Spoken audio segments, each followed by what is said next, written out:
오늘은 인모스트 투자자문의 장재창 대표님을 초대했습니다. 안녕하세요. 안녕하세요. 네. 오늘 왜 모셨는지 아시겠죠? 네. 네. FOMC 회의가 예. 그저께 있었나요? 네, 어저께 아침에 끝났으니까. 어제 아침에. 예. 어제 아침에 이제 끝나고 그 회의 결과를 듣고 나스닥 시장은 하락을 했단 말이죠. 하락했습니다. 예. 그러면서 이제 시장 참여자들에게 이제 추세가 하락 반전으로 되는 거 아니냐. 이제 이런 걱정들이 생기기 시작하는 거죠. 네, 맞습니다. 먼저 FOMC 회의에서 파월 의장이 한 어떤 그 코멘트가 어떤 것이었는지를 좀 이야기해 주시죠. 네, 사실은 실망스럽다고 평가받는 이유는 추가적인 유동성 공급에 대해서 뭔가 코멘트 해주길 바랬던 거였으니까 당연히 실망했을 것 같고요. 왜냐하면 이제 지금 장세 자체가 유동성 장세를 통해서 올라가고 있는 거니까 여기서 추가적인, 지금 안 그래도 조정을 하고 있었으니까 추가적인 상승분에 대해서는 유동성 얘기를 해줘야 되지 않느냐. 이게 사실 6월 달에 나스닥 조정이 하루에 한 5%대 빠진 적이 있었는데요. 그때도 약간 충격이 있었는데 그때는 바로 연준이 제롬 파월이 그냥 구원뜻으로 탁 등장해서 그냥 가뿐하게 올라갔었기 때문에 이번에도 뭔가 그런 코멘트를 기대했던 것 같고요. 실제 내용은 생각보다 이제 그 GDP 성장률에 대해서는 올해 성장률을 아주 좋게, 그래서 마이너스 6%대였던 걸 마이너스 3%대로 반토막 이상, 그러니까 50% 이상 더 좋아지는 거죠. 네. 그렇게 예상을 한 반면에 GDP 성장률을 내년 원래 성장률보다는 조금 낮게, 그러니까 내년에는 지난번 6월달 그랬을 때보다는 더 빨리 성장 못하는 걸로 이렇게 나왔기 때문에 이거 이제 어느 쪽에서 말하는 그 스네이크 자 장세다 이렇게 말하는, 높게 올라갔다가 조금 덜했다 이런 식으로 V자 반등하고 좀 다른 얘기인 것 같습니다. 그런 얘기가 나왔고요. 그런가 하면은 지난 2주 전에, 그러니까 8월 말에 했던 그 AIT에 대해서는 확고하게 연준 그 문서 안에다가 확고하게 이 제도를 연준이 진행하는 제도로서 확정을 해서 발표를 했습니다. 그리고 금리에 대해서는 점도표를 통해서 금리 예상을 보여줬는데 만장일치로 22년까지는 전체 다 계속해서 지금 현재 금리를 유지하는 거니까 금리 인상 안 하겠다. 그리고 두세 사람을 빼고 나면 23년까지. 그리고 물가 예측한 거를 반영해서 보면 거의 지금 현재 이번에 점도표로 보면 24년 말에 가서야 금리를 올릴 수 있을 걸로, 그런 예상들을 저희는 이제 그 닷 플러스를 통해서 읽을 수 있는 그런 발표를 했습니다. 네. 근데 이제 시장에서는 그 발표를 보고 실망한 거죠. 맞습니다. 실망 매물이 출회되면서 이제 하락이 됐는데, 일단 상황이 어렵다라는 것을 강조했잖아요. 파월 의장도 경제 상황이 정말 어렵다. 그렇기 때문에 재정 정책을 좀 더 풀어야 되지 않냐라는 이야기를 했다라는 것 자체는 결국 우리가 더 이상 할 일은 없다. 맞습니다. 이걸 인정한 거 아니냐. 연준의 어떤 한계. 이런 얘기가 있거든요. 네네네. 그런 측면으로 봤을 때는 투자자 입장에서는 상당히 중요한 문제입니다. 이제 연준이 개입을 해서 시장을 여기까지 올려놨고 그 내용은 실무 시장은 전혀 많이 좋아지지 않았는데 금융시장은 이미 코로나 이전으로 돌아가 있고 오히려 더 올라간 그런 상태이다 보니 연준의 힘으로 여기까지 온 상황에서 연준이 더 이상 할 일이 없다고 하면 이제 뒤로 갈 일만 남은 거냐, 이렇게 생각할 만한 거고, 그런 상황에서 제롬 파월이 재정정책이라고 얘기를 했는데 재정정책은 사실 우리 모두에게 좀 낯선 얘기입니다. 왜냐하면 지나간 10년 동안 금융시장을 이끌어온 그 주역은 통화정책의 주역인 연준, 지금까지 매번 어려움이 되면 항상 나타나서 그 시장을 어느 정도 지키고 올려줬던 쪽이었기 때문에 재정정책이라는 얘기도 사실 좀 많이 안 사용됐고, 그 다음에 그 주체인, 재정정책 주체는 행정부인데 행정부가 정책을 쓰는 모습도 사실 이번에 코로나 때 지금 우리는 재난지원금 같은 것들을 많이 받았기 때문에 그런 건 봤지만 그래도 어떤 뭔가 이 불황에서 탈피시키는 장기적인 플랜을 진행하는 건 한 번도 본 적이 없는, 그러다 보니까 시장에서는 그거는 제롬 파월이 자꾸 재정정책 얘기를 했지만 그건 잘 안 들리고 유동성을 약속한 약속은 없었다. 지금 정확하게 말씀하신 대로 이제 마치 우리가 할 일은 다 끝났으니 이런 식으로 받아들여졌기 때문에 상당히 실망스러웠으라고 생각이 들고요. 저희 입장에서는 그 부분에 대해서 오늘 그렇지만은 않은 것 같다는 얘기를 드리고 싶은 게, 이게 뭐 제가 무슨 뭐 다른 어떤 그 매크로 얘기를 막 하는 그런 사람은 아니지만 투자자들과 저희 고객들과 같이 있는 사람 입장에서는 이게 정말 그렇게 시장을 힘들게 봐야 되는 문제인가라고 보면 제가 보기엔 그렇지는 않은 것 같은데 우리가 익숙하지 않다는 것 때문에 지금 괜한 스트레스가 좀 그다음에 시장에 대해서 좀 좋게 보는 부분도 많이 퇴보해 버릴 수 있는 그래서 어찌 보면 저는 제일 걱정하는 건 그겁니다. 이런 식의 투자가 좀 안 된다고 생각하면 개인 투자자들이 어느 쪽에 더 많이 관심을 갖게 되냐면 조금 더 짧은 시간에 수익을 내는 식의 투자? 그러니까 뭐 조금 과하게 말하면 투기적인 투자식으로 훨씬 더 많이 움직이게 되다 보면 그래서 레버리지 더 쓰고 그 다음에 옵션 같은 거에 더 관심 갖고 이렇게 하다 보면 사실은 지금 충분히 투자 잘 해서도 1, 2년 동안 수익을 낼 수 있는 시장인데 좀 더 급한 쪽으로 자꾸 전환하는 분들이 많이 생길까 봐 그런 걱정이 좀 있고요. 오늘은 기회가 된다면 제가 잘 설명드릴 수 있다면 제가 생각하는 그렇지는 않다라는 설명을 좀 잘 드릴 수 있었으면 좋겠습니다. 네. 그러니까 지금 많은 이 발표 이전서부터 약간 불길한 징조가 네, 있었죠. 예, 성장주들의 어떤 폭락 상황이 며칠간 있었습니다. 반복이 되어 왔잖아요. 맞습니다. 거기다 지금 니콜라에 대한 사기 문제, 뭐 테슬라에 대한 또 같이 닷컴 버블 때 있었던 전형적인 모습들이 막 나타나니까 그러니까 아무래도 이게 겹쳤죠. 예. 많은 분들이 이건 과거 버블 장세에서 있었던 현상들이다. 이게 딱 그때와 이 오버랩 된다. 이런 얘기가 나왔거든요. 일단 그 문제는 어떻게 보시나요? 사실은 닷컴 때와 저희 지금 그 테크주들이 뭐 빅텍들이 올라가 있는 부분이나 이런 부분들은 차이가 굉장히 좀 많습니다. 왜냐면은 지난번에 제가 말씀드릴 때도 말씀드렸지만 닷컴 버블 때의 기업과 지금 빅텍들의 차이는 뭐냐면 이익 성장률일까 이런 부분이 완전히 다르고 그 다음에 그 사업의 구조 자체가 바뀌어서 바로 현금을 쌓을 수 있는 그런 산업이 되다 보니 뭐 현금 많은 기업 전 세계 기업에서 이러면 빅텍들이 그냥 순서대로 차지할 정도로 이런 정도가 되니까 당연히 닷컴 버블이라는 게 버블이었으니까 터진 거지 않습니까? 그렇죠. 그럼 우리 그냥 기본적으로 상식적으로 버블이란 건 뭐냐면 돈은 하나도 없는데 주가는 올라가.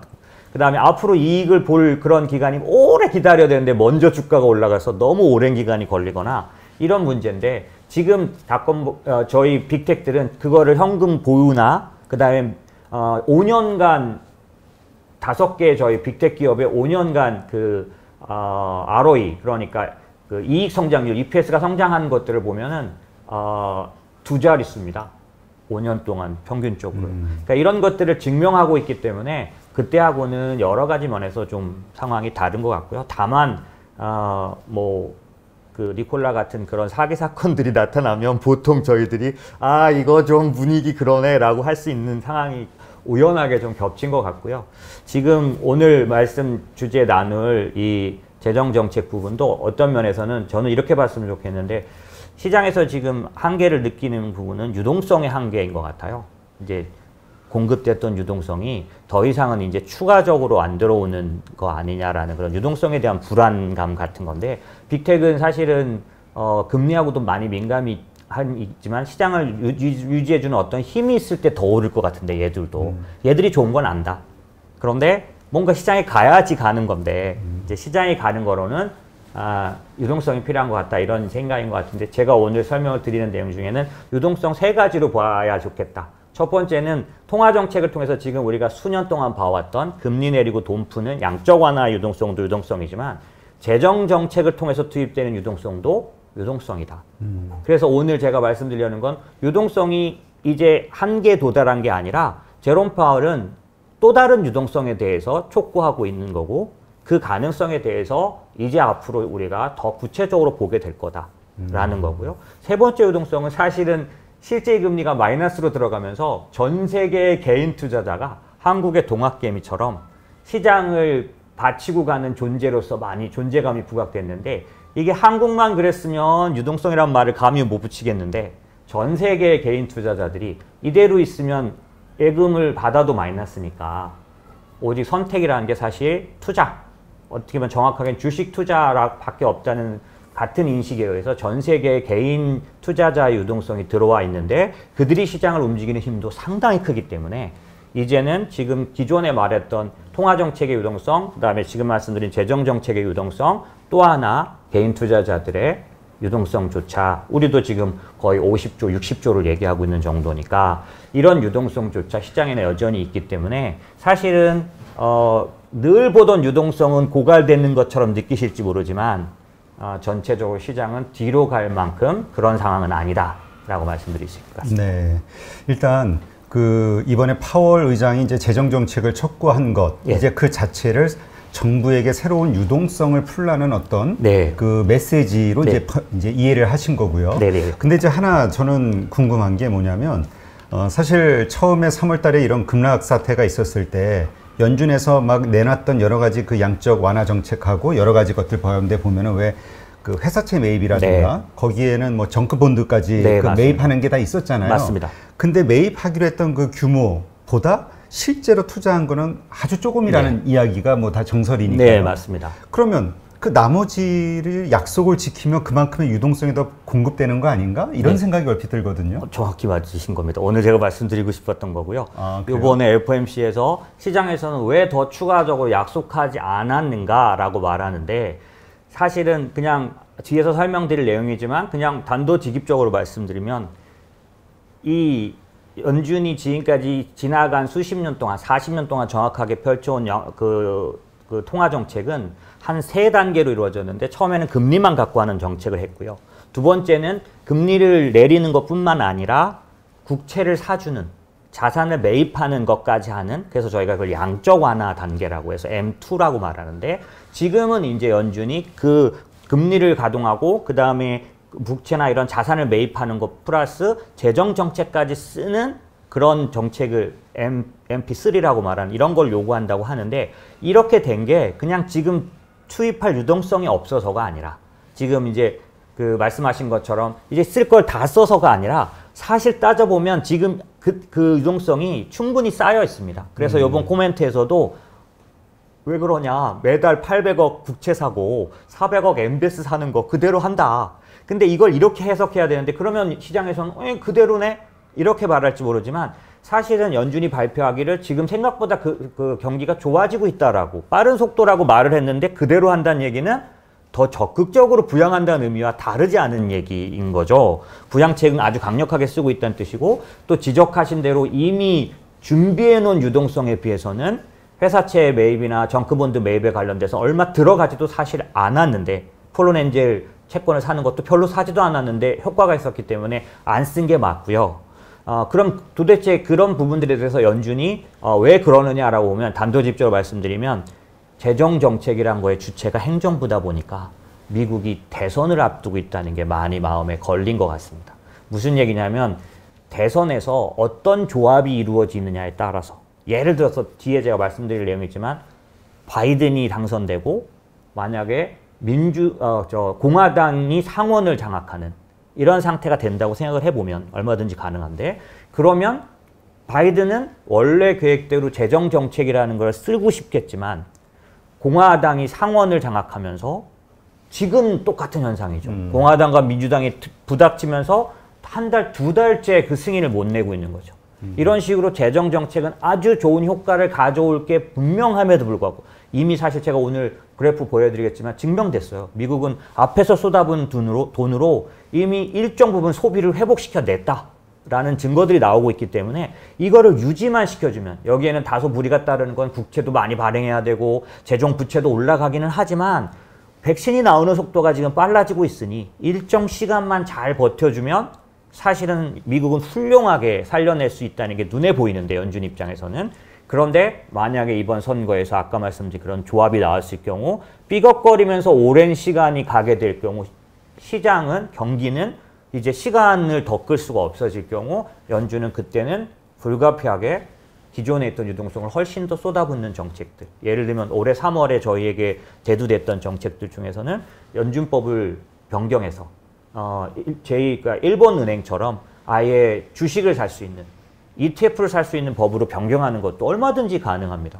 그리고 말씀하신 대로 회사채 같은 경우엔 사지 않고도 시장이 움직여버려서 정리가 됐다면 그 돈들은 이제 또 집행할 수 있는 거죠. 그래서 저의 입장에서는 어떻게 보고 싶냐면 사실은 보고 말씀드리고 싶으냐면 연준 입장에서는 혹시라도 나올 아주 나쁜 시나리오로 갔을 때 투입할 유동성에 대해서 가지고 있는 거고, 왜 그럴 수 있는 자신감이 있냐면 이전에 10년간의 양적 완화의 그 정책 레코드를 통해서 어떤 걸 알고 있냐면, 본인이 돈을 풀었을 때 정말로 필요로 하는 부양이 필요로 하는 곳에 가는 양보다 자산 가격을 높여놓는 데만 사용되는, 그러니까 이건 어떤 면에서는 기존에 자산이 많이 있던 사람들의 금융자산 값만 올려놓는 이런 효과가 상당 부분 비율로 보면 더 크게 나타났던 아쉬운 점들을 이들은 평가에서 알고 있기 때문에 이번에는 효율적으로 쓰고 싶다.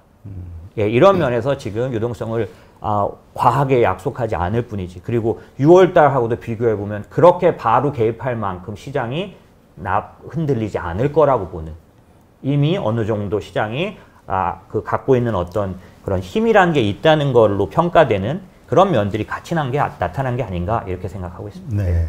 그럼 일단 우리 장 대표님은 이번에 연준 파월 의장이 발표한 여러 메시지는 결국은 그러니까 그 메시지를 부정적으로 보고 지금 우리가 이렇게 차익 실현한다든가 조정장으로 가는 것 자체는 지금 좀 오버하는 것이다, 이렇게 이해하는 걸로 저희가 맞습니다. 받아들이면 되겠네요. 네, 맞습니다. 네, 알겠습니다. 이제 그러면 세부적으로 관련된 점들을 한번 살펴보도록 하죠. 네, 그러면 이제 연준이 그렇게 여러 차례 촉구한 것처럼 이제 더 많은 재정 정책들이 이제 미국 정부에 의해서 이렇게 발표가 되거나 집행이 된다고 하면 어떤 변화를 가져올 것인지 그런 것들에 대해서 한번 좀 설명을 해주시죠. 네, 우선 연준에서 재정 정책을 가장 중요하고 또 아주 의미 있게 계속 촉구를 하는 이유가 이번에 코로나 쇼크가 조금 과거의 불황, 리세션과는 좀 다르기 때문이라는 것을 이해하는 게 조금 더 필요한데요. 예를 들면 이전에 바로 직전 저희 커다란 불황은 2009년 금융위기 이거였는데, 당연히 아시다시피 금융의 위기였기 때문에 당연히 이런 걸 저희는 크레딧 쇼크라고 합니다. 그래서 연준이 신용에 개입해서 신용에 관련돼서 이제 부양을 하고 그걸로 금융시장을 살려내면 그걸로 통해서 실물시장이 살아났던, 그래서 수입과 그런 어떤 소비가 살아나게 했던 그런 쇼크였다면, 근데 사실은 다 이런 유형은 여러 번의 불황에서 동일한 모습이었고요. 그래서 저희가 보통 고객들에게 말씀드릴 때 시장에 투자를 했을 때 가장 주의해야 될 어떤 변화는, 가장 촉각을 곤두서야 되는 뉴스는 금리 인상이다. 왜냐하면 항상 지금까지 몇십 년간 불황은, 이 쇼크는 연준이 금리를 올릴 때, 중앙은행들이 금리를 올릴 때 왔습니다. 왜냐하면 그건 바꿔 말하면 긴축 시기에 불황이 온다는 얘기인 거죠. 신용이 깨지면서 신용이 축소되면서 나타나는 거였는데, 이번에 코로나 쇼크는 그것과는 조금 다르게 신용이나 어떤 이런 문제가 아니라 인컴 쇼크라는 게 뭐냐면, 셧다운이 되면서 일을 못 해버려서 아예 수입이 안 생겼고, 그 안 생긴 수입이 없어진 수입 때문에 소비가 없어지는, 소비가 점점 살아나지 못하는 이런 쇼크였기 때문에, 이번 쇼크는 과거의 쇼크하고 다르게 연준이 통화정책만으로 해결할 수 있는 그런 모습이 아니다라는 것들을 우선은 이제 좀 이해하는 게 필요한 것 같습니다. 그러니까 기존에 만약에 그런 불안과 같은 모습이었다면 연준은 여기서 조금 더 양적 완화 정책, 과거에 QE 1, 2, 3 했던 것처럼 그런 식의 정책을 썼을 텐데, 이번에 성격이 다르기 때문에 연준도 좀 더 효과적인 결과를 위해서는 인컴 쇼크에 맞는 그런 부양책이 필요한데, 그 부양책의 핵심에 재정 정책이 있다는 거고, 이게 계속 맴도는 얘기니까 정확하게 말씀드리면, 왜 그러면 재정 정책은 이 과거의 불황이 아닌 코로나 쇼크에는 재정 정책이 중요하냐 하면, 직접적으로 수입을 보완해 줘야 되기 때문에 그러니까 구멍을 메꿔준다 이렇게 말하는 게 제일 제가 보기엔 다가오는 표현입니다. 인컴의 쇼크를 받아서 이게 소비를 끊어버리고 소비를 점점 나쁘게 만들어서 결국 그게 크게 돌면 디플레이션을 가져오는, 커다란 불황을 가져오는 시점에 있는데, 이게 또 독특한 게 뭐냐면, 예전에 버냉키 전 의장이 말했던 것처럼 눈보라 같은 천연 재해 같은 거라서, 특징이 뭐냐면 잘만 버텨주면, 그러니까 눈보라가 만약에 그치기만 하면 바로 문 밖에 나갈 수 있는, 코로나가 바이러스만 잘 정복되면 그 다음에는 그 전 세상으로 바로 돌아갈 수 있는 그런 성격의 쇼크이기 때문에, 돈을 넣어서 구멍을 메꿔주는 기간만 잘 버텨주면, 그러니까 어떤 느낌은 있으시죠? 그러니까 우리가 보통 셧다운 되니까 수입도 없고 버틸 수 없잖아요. 바로 쓰러져야 되는데. 네, 맞습니다. 쓰러지지 않도록 조금만 버티게 도와주다 보면 실질적으로 그게 이제 아마 우리 그 뭐죠? 무슨 기본소득제니? 네, 재난지원금 이런 것들을 받은 겁니다. 그래서 이전에 없던 과거 2009년도에 어디 정부가 돈을 지급한 적이 있나요? 그때도 똑같이 다 어려웠는데. 과거 같으면 이게 상상도 안 되죠. 이거 사회주의, 공산주의 국가 그렇습니다. 네네. 조금만 생각해봐도 오, 약간 세상 달라졌어? 이렇게 느끼시는데 그게 바로 재정정책에 우리가 이미 경험을 했다는 겁니다. 그런 식으로 실업소득을 높게 주고 그 다음에 재난지원금을 그랬더니 지금 제롬 파월이 이번에 발표한 것처럼 소비가 생각보다 좋은 겁니다. 이게 과거에 아주 좋을 때하고는 비교할 수 없는데요. 하지만 셧다운에서 모두가 안 벌었던 것 치고는 지금 굉장히 좋은 소비가 살아나는 모양이 미국 같은 경우에는 더 두드러지게 나타나고 있는 걸 보였기 때문에 이 재난은, 이 쇼크는 이런 식으로 메꾸면 상당히 나이스하게 넘어갈 수 있겠구나라는 건 저희가 이미 조금 경험했다고 할 수 있습니다. 그렇군요. 네네. 그 사실 그런 얘기가 있었잖아요. 2008년도 같은 경우는 그 2007년, 2008년도에 그때는 그 월스트리트에다 돈을 뿌려가지고 네, 정말 맞습니다. 자산 빈부의 양극화? 네네, 맞습니다. 이것만 심해졌는데 맞습니다. 그런 어떤 경험 때문에 말씀하셨듯이 이제는 메인 스트리트에다가 직접 돈을 투여할 수 있는 방법을 찾은 겁니다. 이게 만약에 코로나 같은 성격이 아니었고 기존의 신용에 의한 그런 사이클에 의한 불황이었다면 지금 연준이 재정정책에 이렇게까지 의존하지 않고 이렇게까지 기대하지 않아도 웬만큼의 그런 주도권을 갖고 끌어갈 수 있는 부분이 충분히 있어요. 그걸 또 저희 몇 달 동안 증명하지 않았습니까? 그런데 이제부터 진정한 회복이라는 건 조금 전에 말씀하신 것처럼 아주 지난번에 제가 말씀드릴 때 이 금융시장이 실물시장이 좋아지지 않았는데도 왜 올라왔느냐? 주식시장에는 큰 회사만 있지 않냐? 그 다음에 직업을 잃어버린 실업률도 시간당 소득이 하루 소득이 낮은 분들이 지금 영구 실업이 되고 있지 원래 연봉이 높은 사람들은 이미 실업을 많이 해결했다. 그럼 실업률이 좋아지고 있는 게 과연 그런 분들에 의해서만 숫자는 좋아지고 있지만 실제 저 밑에 소득이 낮은 분들은 영구 실업으로 자꾸 들어가고 있고 이게 시간이 지나서 완전히 영구 실업이 되면 그분들의 그 숫자나 그분들의 영향력이 소비를 아무래도 감소시킬 텐데 결국에는 경기는 못 살려낸 게 될 거 아니냐 이런 부분들에 대한 이해가 있었던 것 같고요. 그거를 그러면 과거에 10년 동안 본인들이 했을 때는 곳곳에 온기가 가지는 못했던 아쉬운 점들 그것들을 느꼈다는 건데 그런 이유가 첫 번째는 여기 화면에 보시는 것처럼 오른쪽에 보시면 내릴 금리가 이번엔 너무 적었습니다. 원래는 사실은 이런 리세션에 대응하는 가장 좋은 방법은 금리인 거는 분명한데 이번에는 참으로 이상하게도 경기를 그렇게 부양했지만 9년, 10년을 부양했지만 경기는 생각보다 그렇게 좋아지지는 않았던 거죠. 네. 그 경기가 얼마큼 좋아졌는지는 연준이 올렸던 금리가 말해줍니다. 3%까지밖에 못 올렸다는 얘기는 과거에 그 전번에는 6%대까지 올렸었고 그러니 이번엔 뭐 때문인지는 모르지만 그래서 레리 서머스 같은 사람은 구조적 장기 침체라고 말했거든요. 아무리 니들이 돈을 풀어도 이건 구조적인 문제야. 안 좋아져. 라고 말했던 그 결과가 바로 1, 2년 전에 있던 결과이기 때문에 이번에 그게 이제 코로나 위기 때 대응하려고 보니까 딱 2%대밖에 내릴 게 없는 겁니다. 네. 거기다 지금은 이미 일단 급한 불을 막느냐고 써버렸기 때문에 이제는 더 이상 내릴 금리가 없는 이 상황이 연준에게는 상당 부분 어려움이었고요. 또 하나는 기존의 10년간 그 양적 완화를 해보니까 어떤 잔점이 느껴졌냐면 그 양적 완화라는 거는 연준이 하는 정책은 은행에게 돈을 빌려줘서 은행에게 돈을 넣어줘서 은행이 부양하는 그런 식의 방식이 통화 정책의 전형적인 스타일이다 보니까 왼쪽 그림 보시면 정말 안타깝게도 불황이 와서 연준이 돈을 더 풀었는데 은행들은 대출을 꺼리게 됩니다. 그렇죠. 띄어먹힐까봐. 맞습니다. 그 2009년도에 그 부도 그 상황에서 은행들은 전전긍긍하고 보시면 그림에서 보시면 예금만 확 올라가죠. 네. 대출은 안 주는 겁니다. 그러다 보니까 연준이 경험하기에는 돈을 풀어도 사실상 살려야 되는 대상으로는 안 갔던 경험들. 이 경험들이 통화정책의 한계였고 네. 그게 언제 더 적나라하게 드러났냐면 2015년, 16년 이러면서 양적 완화가 이 검증돼서 실제로 경기를 살려낸 숫자들에서 그것은 정말 정확한 이겁니다. 인플레이션을 전혀 만들어내지 못했어요.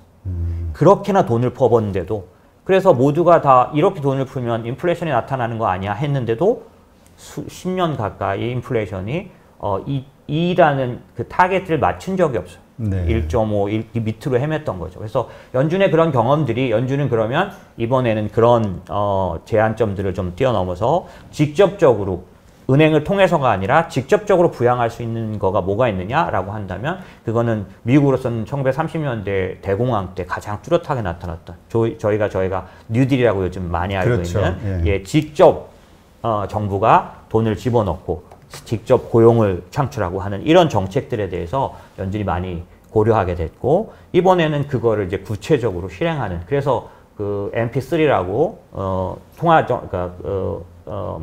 그러니까 모니터리 폴리시인데 세 번째 단계다 이렇게 말하는 이름까지 나온 거죠. 네. 근데 지금 여기 화면에 보이는 것처럼 MP1, MP2, MP3, 네네. 뭐 MP3가 필요한 이유 이렇게 나오는데 네. MP1, 2, 3에 대해서 간단하게 좀 설명을 좀 해주시죠. 네. 뭐 저렇게 써놓은 거는 뭐 모니터리 폴리시 1, 모니터리 폴리시 2 이런 건데요. 그 첫 번째 모니터리 폴리시 1이라는 건 뭐냐면 말씀드린 금리만 움직이던 시절이 있었습니다. 연준이 금리로만 모든 통화 정책을 하던 시절이 있었고요. 사실은 인플레이션 얘기가 나오면 볼커 의장 얘기도 나오고 이러는데 이때는 우리도 생각도 못했던 그러니까 지금 저희는 40년간 디플레이션 시대에 살았어요. 아무리 돈을 풀어도 인플레이션이 안 사는 세상이에요. 근데 그 이전에는 얼만큼 인플레이션이 높았는지 폴 볼커라는 그 연준 의장은 인플레이션과 전쟁을 벌였기 때문에 그래서 연준 지금까지 역대 의장 중에 제일 존경받는 인물 그러면 볼커라고 할 정도로 그때는 인플레이션이 20, 30%씩 가던 시대니까 이건 상상도 할 수 없던 이제 그런 시대까지 전까지는 금리만 하는 통화 정책이었고요. 2009년부터 지금 바로 전까지는 이전에 연준이 금리만 움직이던 데서 아까 말씀드린 대로 금리도 내리지만 돈도 푸는 돈은 푼다는 의미는 국채를 사주는 예, 국채를 사고 MBS를 사주는 자산을 매입하는 방식까지 같이 하는 통화 정책 그걸 MP2라고 예, MP2라고 부르는 겁니다. MP3는 지금 말씀드린 것처럼 양적 완화를 하면서 또한 재정 정책까지 같이 구사하는 그런 정책을 말하는 거고요. 이거는 통화 정책만이 아니라 재정 정책도 함께 된다. 그래서 MP3라고 보통 부르는 그런 거고요. 지금 코로나 위기가 그런 부분들을 써야 할 만한 독특한 성격이라는 것들을 아는 것들이 사실은 저는 이런 식으로 뭐 이런 것들이 저희 투자하고 무슨 상관이 있느냐라고 했을 때 뭐 복잡하게 설명할 필요는 사실은 잘 없다고 보는데요. 요거는 좀 왜냐하면 앞으로 제공되는 유동성이 재정 정책을 통한 유동성일 거고 시장 전체의 그 성공과 실패를 좌우하는 팩트가 재정 정책이니까 왜 그런지를 이해하고 재정 정책을 관전 포인트로 갖고 보시면 훨씬 더 시장을 판단하시는데 도움이 될 거라는 게 제 생각입니다. 네, 그렇군요. 그러면 이제 지금 말씀하신 것처럼 저런 그 MP1, 2, 3 네. 이번에 이제 MP3 정책을 통해서 네. 이제 많은 변화가 있을 것이 이제 네. 예견을 하셨는데 네. 여기에 뭐 세 가지 시나리오가 있다. 네, 맞습니다. 뭐 이런 얘기가 있는데 이게 어떤 걸 얘기하는 겁니까? 우선 지금 화면에서 보여드리고 싶은 건 뭐냐면 과거의 양적 완화의 MP2의 한계가 나타났었습니다. 그게 뭐냐면 왼쪽에 그림 보시면 디플레이션이 악순환되는 이 건을 끊지 못했던 그래서 아까 제가 레리 서머스 같은 사람이 구조적 장기 침체론이라는 거를 세큘러 스태그네이션이라 상당히 미국에서는 2016년, 17년도에 아주 주도적인 어떤 흐름을 형성할 정도로 예, 왜냐하면 이제 사실은 오늘은 설명드릴 필요는 없는데 전체적으로 미국 경기만 갖고 말하면 왜 그런지는 모르지만 중립금리라고 말하는 자연금리가 계속 내려와. 자연금리가 너무 계속 내려오기 때문에 경기가 좋아졌다고 생각해서 금리가 올릴 때도 3%밖에 못 올렸던 거거든요. 그래서 그런 어떤 그런 모습, 디플레이션의 악순환이 왜 나오느냐 이거에 대한 그런 어떤 여러 가지 학자들의 의견은 있었지만 공통적인 건 뭐냐면 현상입니다. 보시는 것처럼 돈을 풀어서 통화량을 증가시키면은 금리가 낮아지기 때문에 구조조정이 지연돼서 좀비 기업이 양산되고 이번에도 연준이 부도가 안 나도록 그렇게 만들면 좀비 기업이 나온 거죠. 그러면 좀비 기업이 있는 한은 디플레이션이 나타날 수밖에 없어서 왜냐하면 디플레이션이라는 게 뭐냐면 물가가 오르지 않는 현상이 뭐냐면 수요가 없어서 값이 오히려 떨어지는 그런 현상이기 때문에 좀비 기업이 많을수록 점점점 더 그렇게 되는 거고요. 그 통화량 증가가 오히려 자산 가격만 올려놓는 바람에 왼쪽에 보시면 양극화, 소위 말하는 빈익빈 부익만 더 강화시키고 아까도 말씀드린 것처럼 실제로 2009년부터 10년간 진행된 양적 완화에서는 소득이 낮은 분들의 임금은 올리지 못하는, 평균 임금은 전체적으로 하락시켜버리는, 그래서 중산층의 몰락, 그래서 트럼프가 등장. 예, 이것들이 사실 다 연결되어 있는 그런 문제들이었기 때문에 이런 한계를 연준은 벗어나고자 하는 거기 때문에 이번에는 최대한 이 단점을 뛰어넘기 위해서 디플레이션을 극복하고자 하는 정책이다 보니까 말씀하신 그 세 가지 시나리오는 연준이 생각한 대로 디플레이션을 극복한 경우와 리플레이션이라고 합니다.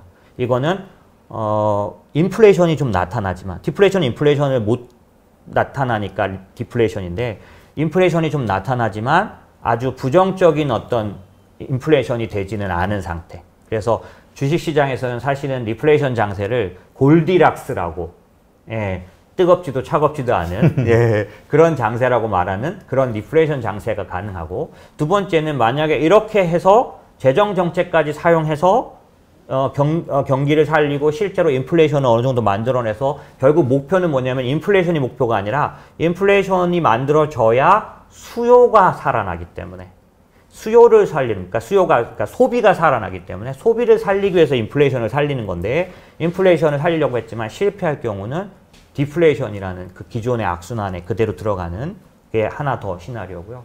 세 번째는 돈을 많이 풀고 재정정책까지 썼는데 재정정책 중에 당연히 재정정책을 쓰려면 정부가 빚을 많이 지게 됩니다. 네. 재정 적자가 많아지는 거죠. 그렇게 되면 환율도 약세가 되는 게 일반적이고요. 당연히 국가 빚이 많으니까요. 어느 나라든지 간에 그 나라의 빚이 많아지면 환율 약세. 빚이 많아지니까 재정 부채의 어떤 부담들이 나타났는데 이렇게 되면은 인플레이션은 반드시 나타납니다.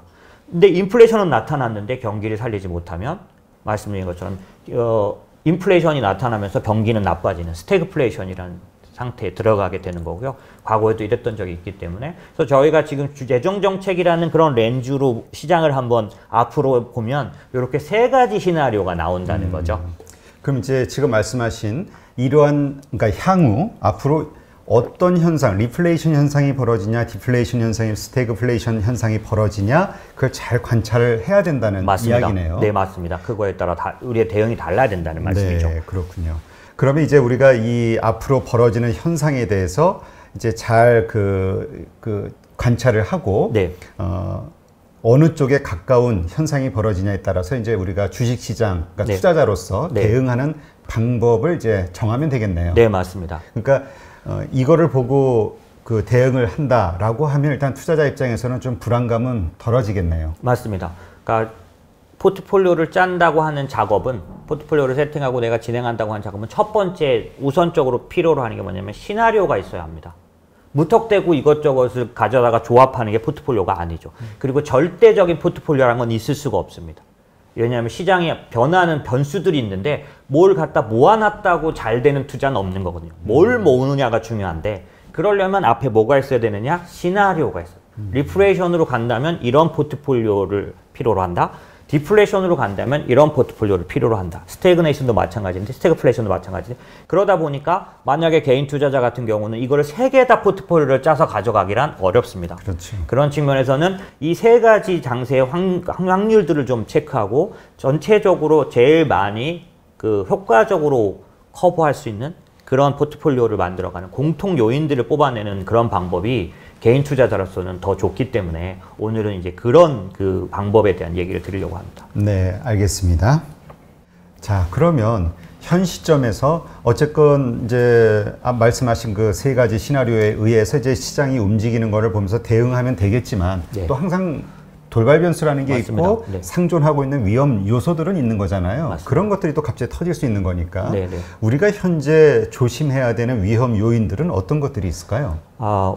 우선은 말씀드린 그 세 가지 시나리오마다 위험 변수들이 있을 것 같습니다. 특별히 첫 번째 리플레이션을 설명드렸을 때 이거는 저희가 모두가 바라는 사실은 모습입니다. 향후 이 리플레이션이라는 게 굉장히 좋은 거라는 건 우리가 금방 기억해 보시면 아시는데요. AIT라는 게 평균 물가 목표제라는 게 발표됐을 때 시장이 약간 환호했었어요. 이유가 뭐냐면 물가가 2% 올라가더라도 평균 물가를 갖고 계산하기 때문에 그동안 금리를 안 올리겠다라고 말하는 그런 내용에 대해서 환호했던 건데, 그게 뭘 좋아한 거냐면 인플레이션이 좀 나타나더라도 금리를 어쨌든 늦게 올린다라는 거에 대한 그런 반응이었던 것처럼, 리플레이션 같은 경우에는 금리를 오랫동안 올리지 않는 동안 다소 성장하느냐고 따라 나타나는 불가피한 인플레이션 현상들에 대해서 너무 걱정할 필요가 없어지는 겁니다. 왜냐하면 지금 말씀하신 돌발 변수 중에 원자재 같은 쪽에 문제들이 생기거나 네. 혹은 아까 말씀드렸을 때 어느 국가가 부채가 너무 심화돼서 그 부채만 독립적으로 그 재정 상태가 안 좋은 것 때문에 생기는 인플레이션들이 확 나타났을 때, 그게 아직 충분히 성장하지 않은 경기에 인플레이션을 방어하기 위해서 중앙은행이 금리를 올려버리면 살아나려다가 주저앉을 수밖에 없기 때문에, 저희가 기대하는 리플레이션 장세는 어느 정도 성장할 때까지는, 어느 정도 경기가 탄탄하게 살아날 때까지는, 저희 투자자 입장에서는 웬만큼 우리가 투자한 주식이나 자산들이 올라갈 때까지는 초치는 금리 인상이 나오지 않아야 되니까. 그러면 리플레이션 장세를 기대할 때 그 시나리오에서의 위험은 뭐냐면 갑작스러운 인플레이션. 예. 그리고 그거에 의해서 금리 인상이 나타나는 그런 것들이 악재가 될 테니, AIT가 나왔을 때 환호한 이유는 일단은 안 올리겠다는 장담은 받고 시작하는 거니까 그렇죠. 리플레이션 장세가 좀 되겠구나, 이렇게 많이 기대했던 거라고 볼 수 있거든요. 네. 그런 면에서 리플레이션 장세에서는 인플레이션이 갑자기 나타나거나 그런 모습들이 돌발 변수라고 볼 수 있겠고요. 조금 전에 말씀드린 디플레이션, 만약에 그런 모습이 나타난다고 하면 사실 디플레이션 자체가 우리가 대비해야 될 위험인데 이건 바라는 케이스는 아닌 거죠. 그런데 조금 전에 말씀드린 것처럼 만약에 바이든이 당선되고 공화당이 상원을 장악해서 재정 정책을 자꾸 지연시켜 버려서 투입돼야 될 자금이 너무 늦게 투입되는 결과가 와서 결국 경기가 못 살아나게 되면 이 상황이 디플레이션인 거죠. 돈까지 다 투입하고도 못 살아나면 스태그플레이션이지만, 재정 정책을 소진을 했는데 결국 국가 부채는 많아졌는데 인플레이션은 확 나타났는데 경기를 못 살렸으면 스태그플레이션이지만은, 지금처럼 재정 정책이 지연되는 바람에 만약에 경기를 제때 살리지 못하면 이때는 과거와 같이 전형적인 디플레이션 장세로 들어가기 때문에, 지금 저희가 아무리 유동성을 보고 많은 투자들이 이루어졌다고 할지라도 이 전제는 사실 여러분 이번에 FMC 때 제롬 파월이 발표한 GDP 성장률, 실업률 이런 거에는 크게 관심이 없고 유동성 정책에만 굉장히 많이 보셨겠지만 사실은 저희는 지금 투자를 하면서 계속 1년, 2년 체크해야 될 건 뭐냐면 계속 경기는 좋아지고 있느냐. 이게 안 따라준다고 하면은 군데군데 하락 국면이 들어갈 수 있는. 그 뭐냐면 방향은 맞아도 속도에 문제가 있다거나 거꾸로 방향이 뒤바뀌어서 하락으로 가고 있다거나 이러면 시장은 다시 조정에 들어갈 수 있으니 그 부분은 기본적으로 챙겨야 되는 부분인 거고, 거기에 추가적인 유동성은 우리가 더 투자를 할 만한 유동성은 얼마나 있느냐, 이런 부분들을 따지게 되는 거라서 지금 말씀드린 디플레이션이란 그 장세 시나리오에 우리가 대비해야 될 위험은 말씀드린 것처럼 경기를 살리지 못한 상황이 들어갔을 때 우리가 그거에 대해서 어떻게 투자를 할 것이냐라는 거고요. 마지막 스태그플레이션 때는 말씀드린 것처럼 재정 정책까지 다 소진을 했는데도 불구하고 경기는 살려내지 못했기 때문에 나타나는 물가는 높아지고 경기는 살지 못하는 이런 때가 되면, 이때는 사실은 상당히 어려워진다. 왜냐하면 디플레이션은, 조금 전에 말씀드린 가운데 디플레이션은 아까 말한 디플레이션은 긍정적이니까 주식시장이나 모든 시장이 좋겠지만, 중간에 있는 디플레이션은 상당 부분 위기이긴 하나 연준에게는 아주 익숙한 환경입니다. 지난 10년간 디플레이션 극복자로서 디플레이션을 이제 극복하는 어떤 그런 양적 완화 정책들을 해왔기 때문에 어찌 보면 이 문제는 뭐 너무너무 난감하고 그런 문제는 아닌데, 마지막 스태그플레이션 이 문제는 재정 정책까지 소진됐는데 살리지는 못한 상황은 사실 주식과 이 모든 것들에 굉장히 큰 영향을 줄 거라서 사실 좀 뚜렷한 위험 관리라고 하면 이쪽에 대한 부분을 좀 체크해야 된다라고 볼 수 있습니다. 네. 근데 사실 그 전통 그 경제론에 좀 비중을 두고 있는 분들의 이야기를 들어보면 네. 인플레이션 어차피 지금 그 2% 이제 맞겠다라고 네. 얘기한 그 자체를 네. 앞으로 인플레이션이 발생할 수밖에 없는 상황이 될 것에 대비해서 미리 네. 네. 힘을 빼놓는 거다. 시장의 어떤 불안감을 빼놓는 거다. 네. 이런 의견도 있거든요. 맞습니다. 정확하십니다. 그리고 거기에 더해서 무서운 거는 사실 2% 가는 게 문제가 아니라 2%까지 갔을 때 여기까지 힘들게 가더라도 그 기대 심리, 그러니까 기대 인플레이션 때문에 이걸 넘어서는 순간 급속도로 맞습니다. 올라가고 네.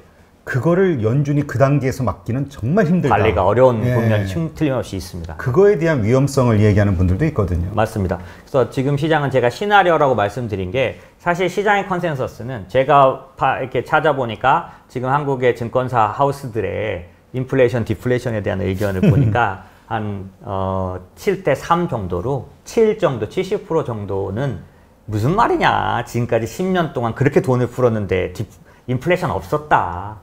오히려 우리는 디플레이션 걱정해야 된다. 그래서 연준의 AIT가 그분들에게 있어서는 뜬금없는 아직 나타나지도 않은 인플레이션을 뭐 어떻게 관리한다는 얘기를 왜 하지? 이렇게 될 수도 있던 것 같고요. 한 30% 나머지들은 인플레이션에 대한 어떤 의견을 갖고 있는데 그들의 공통적인 의견은 보통 때 지나간 10년과 같은 시절에는 디플레이션일 수밖에 없었다. 하지만 지금은 재정 정책이 가동된 그래서 과거에 데이터 보여드리겠지만 재정 정책이 가장 뚜렷하게 사용됐던 대공황 때는 인플레이션 굉장히 높았고요. 네. 네. 그리고 2009년도에도 사실은 초반엔 재정 정책이 좀 가동됐었습니다. 기억하실지 모르겠는데 2011년도에 미국이 재정 부채가 너무 높다. 국가 부채가 높다. 그래서 신용 등급 강등당했어요. 그리고 2011년에 유럽 위기, 그게 재정 위기였었습니다. 재정 부채죠. 국가 부채요. 이 두 개를 겪으면서 재정 정책이 긴축으로 다 돌아서 버린 겁니다. 그게 2012년도부터는 지금 우리가 경험한 19년도까지는 재정은 어땠냐? 우리가 말하는 재정 정책을 쓴 게 아니라 반대로 긴축적이었습니다. 그러니까 우리는 지금까지 머릿속에 남아있는 그런 기간 동안에는 재정이 오히려 긴축하던 때이기 때문에 디플레이션의 그런 부분들을 충분히 가지고 있었지만 아까 말씀드린 30% 정도 하우스들이 인플레이션을 우려해야 생각할 수 있다고 말하는 이유는 지금 그 반대이지 않냐는 거죠. 재정 정책을 쓰는 시기가 아니냐. 그렇죠. 그럴 때는 과거에도 인플레이션이 충분히 강하고 크게 나타났었다. 이런 얘기를 하고 있는 거죠. 네. 거기에는 이런 불안감이 있는 것 같아요. 뭐냐면 그 2008년 그 금융위기, 그 다음에 또 말씀하신 대로 유럽의 어떤 재정위기 이런 것들을 겪으면서 주요 선진국들의 체력이 엄청 약해진 거 아니냐. 그러니까 부채 비율이, 국가 부채 비율이 맞습니다. 높아졌잖아요. 맞습니다. 그러니까 이게 더 빚을 끌어다가 막 재정을 투입하기에는 너무나 위험 부담이 있고 또 그런 차원에서 연준이 아무리 2023년까지 뭐 22년까지 뭐 금리 인상하지 않겠다라고 말했지만 막상 위험한 상황이 되면 이러저러한 이유로 언제든지 금리 인상할 수 있는 거 아니냐. 이런 불안감이 있는 거거든요. 정확하신 말씀입니다. 제가 생각하기에는 연준이 이번에 AIT라는 거를 본인의 아주 메인 제도로까지 끌고 들어온 이유는 시장으로 하여금 말씀하신 그런 우려를 갖지 않도록 제도적으로 약속한 거죠. 그러니까 사실 이번에 연준에서 AIT 제도에 대해서 자세히 설명하지 않았습니다. 평균이라는 거에 대한 공식을 알려주지 않았어요. 그러니까 그거 알면은 다 계산할 수 있는데, 네네. 그래서 그 부분에 대해서 시장에서는 이렇게 말합니다. 이게 이제 두 가지 델파이 신탁 방식이라는 방식이 있고요. 오디세이적인 약속이 있는데 예전에 신화에서 나오는 것처럼 사이렌 뭐라 그럴까요? 유혹에 빠지지 않게 해서 몸을 묶지 않습니까? 이런 것처럼 연준이 아예 구체적으로 본인이 묶이더라도 정확하게 말할 수 있는 방법이 있고 델파이처럼 전체적으로 그냥 말할 수 있는 방식이 있는데 이번에는 그런 방식을 쓰긴 했지만 사실은 AIT 제도를 연준의 중앙은행 주요 제도로 갖고 들어온 것 자체는 이미 자기 몸을 속박한 거다.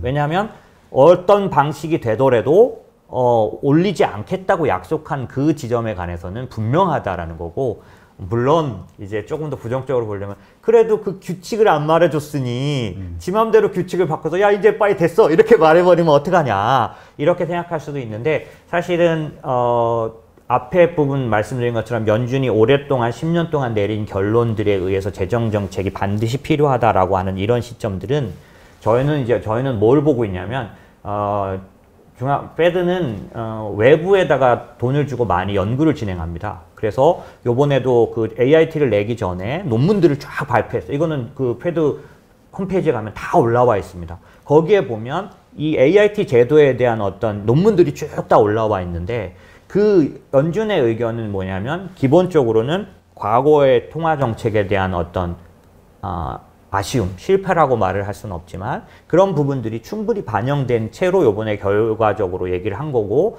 거기다가 이번에 말했던 것 중에 사실은 뭐 그 고용 얘기를 꺼냈는데 오늘 얘기하고는 크게 상관없는 그 고용 얘기가 왜 연준이 지금 이게 거의 자기 몸을 속박한 것 같다고 저는 생각하냐면 연준은 필립스 곡선이라는 거에 엄청 매여 있던 조직입니다. 저는 이제 뭐 지금 이런 위기를 여러 번 한 3-4번 겪었는데 2009년도부터 지금까지 사실은 저는 직업이 이렇다 보니까 연준의 발표에 대해서 거의 기억하고 있어요. 왜냐하면 저는 어떻게 믿는 사람이냐면 시장은 연준이 이끌어간다고 믿는 사람입니다. 물론 한국은 중앙은행이 따로 있지만은 연준의 정책, 그러니까 지금까지 10년 동안 제가 주식시장에서 금융시장에서 성공적인 결과를 냈다면 그 이유는 통화정책의 방향에 대해서 늘 고민했다. 연준이 말하는 그 입을 늘 지켜보고 그들의 말을 믿고 그들이 뭘 원하는지에 대해서 따라 움직였다라고 할 수 있는데 저로서는 오늘 이런 설명을 드릴 때 이제는 재정정책으로 봐야 한다고 말하는 건 지나간 오랜 동안에 제가 귀중하게 생각했던 어떤 방법을 바꿔야 된다는 얘기고 지금 얘기를 거꾸로 돌아가서 제가 지켜본 2009년, 10년, 11년, 12년 바로 직전 19년도까지도 옐런 때도 마찬가지 제롬 파월이 처음 들어와서도 어떤 문구에서도 필립스 곡선 얘기는 늘 빠지지 않고 필립스 곡선이 뭐냐면 실업률이 내려가면 인플레이션이 나타난다라는 거죠. 그러니까 결국엔 연준은 실업률이 완전 고용 실업률이 갈 때 계속 금리를 올릴 준비를 했습니다. 왜? 그들은 필립스 곡선이란 이론 하에서 통화정책을 진행하는 사람들이었기 때문에 완전 고용률이 실현됐던 3%대 실업률에서 그들은 늘 금리를 올려야 된다라는 생각을 갖고 있던 건데 요번에 AIT를 발표할 때 잭슨 홀 미팅에서 앞으로 10년의 통화정책이라는 거창한 이름으로 발표할 때 뭐라고 말했냐면 필립스 곡선은 죽었다라고 말한 거죠. 그동안 10년 동안 해봤더니 실업률이 완전 고용에 가도 인플레이션 안 나타나더라. 그러므로 뭐라 그랬냐면 이제부터 고용은 뭐만 보냐? 디비에이션 안 보고 쇼폴만 보겠다. 부족분만 따지겠다. 이렇게 말했고 이 얘기는 과거에 그들이 봤던 그 실업률의 숫자를 갖고 금리 올리는 결정을 하는 그 필립스 곡선을 포기한 거라는 거기 때문에 사실은 이런 것들을 조금씩 더 반영해서 보면 이번에 연준의 발표는 단순하게 면피하기 위해서 약속을 좀 덜하고 이렇게만 볼 수 있는 부분은 아니다라고 생각이 드는 거죠. 네. 그러면 이제 공은 이제 정부에게 넘어갔는데 뭐 미국 정부를 포함해서 각국의 정부들을 보면 특히 EU도 상황이 되게 심각하잖아요. 맞습니다. 네. 네. 그 국가 부채를 보면 이게 과연 뭔가 과감한 재정을 풀 만한 여력이 있을까에 대한 걱정이 되거든요. 맞습니다. 좀 설명을 해 주시죠. 우선은 지금 이미 1차 진행된 재정정책의 평가를 저희가 해볼 필요가 좀 있고요. 이게 재정정책에 과연 효과가 있었느냐라는 부분들이 있는데 요 표는 어떻게 보시면 되냐면 그 빨간색에서 밑으로 빨간색은 GDP 성장률이 손실을 입은 걸 말합니다. 각 나라별로 다르겠죠. 네. 손실, 그러니까 마이너스율을 얼마를 낼 거냐는 거고요. 그 다음에 까만 선을 긋은 건 뭐냐면 그 재정정책이나 이런 걸 통해서 그 손실을 줄인 거. 그러니까 효과를 나타낸 겁니다. 그래서 원래는 저런 어떤 데미지를 입었지만 마이너스를 줄여놓은 폭을 말하고요. 위에 파란색은 그거를 하기 위해서 쓴 재정정책 양을 말합니다. 그러니까 국가가 투입한 돈들을 말하는 거죠. 네. 그게 나라마다 저렇게 다양하고 그런데 이제 보시면은 까만 선이 아주 파란 선에 가깝고 거의 중앙선에 가까우면서 오히려 올라오기까지 한 나라. 맨 끝에 차이나를 보실까요? 네. 저기는 어떤 거냐면 돈을 풀어서 이 코로나로 인한 쇼크 부분을 오히려 극복해내서 플러스로 돌아섰어요. 네. 향후에 경제 GDP 성장률이 플러스 나올 걸로 예상되는 거죠. 까만 점이 위에 올라가 있지 않습니까? 까만 선이. 네. 그런가 하면 호주도 그렇고 한국도 사실 조금 위쪽에 있습니다. 네. 그런가 하면 미국 같은 경우는 아주 효과적인 결과를 나타내서 마이너스, GDP 성장률 마이너스를 극히 좁혀놓은 요번에 연준의 발표처럼. 그런가 하면 다른 쪽, 오른쪽들을 보시면 그 손실도 워낙 컸고 그 다음에 앞으로 예상되는 GDP 성장률도 꽤 큰 마이너스를 가져왔고 그런 나라들의 대부분은 재정정책에 투입된 돈이 많지가 않습니다. 네. 그래서 지금은 사실상 시기적으로는 재정정책을 쓰는 것들이 일반적인 것 같지만 저희는 한국을 보지 않습니까? 제일 가깝게 있으니까. 그러나 한국 같은 나라가 많지가 않은 겁니다. 오히려 사실 한국은 쓴 양이 많은 정도에서 그렇게 높은 건 아니지만 효과는 상당히 있었던 쪽들에 들어가고요. 그런 면에서 이 제도를 평가해봐서 제일 크게 이제 뚜렷하게 보일 수 있는 게 오른쪽 아래에 보시면 유로존하고 미국을 이제 비교해 봤을 때 네. 보시면 왼쪽에 미국 같은 경우는 아예 이 소득 보존을 해줘가지고 파란 선으로 아예 플러스가 났지 않습니까? 네, 수입이 아예 플러스가 났습니다.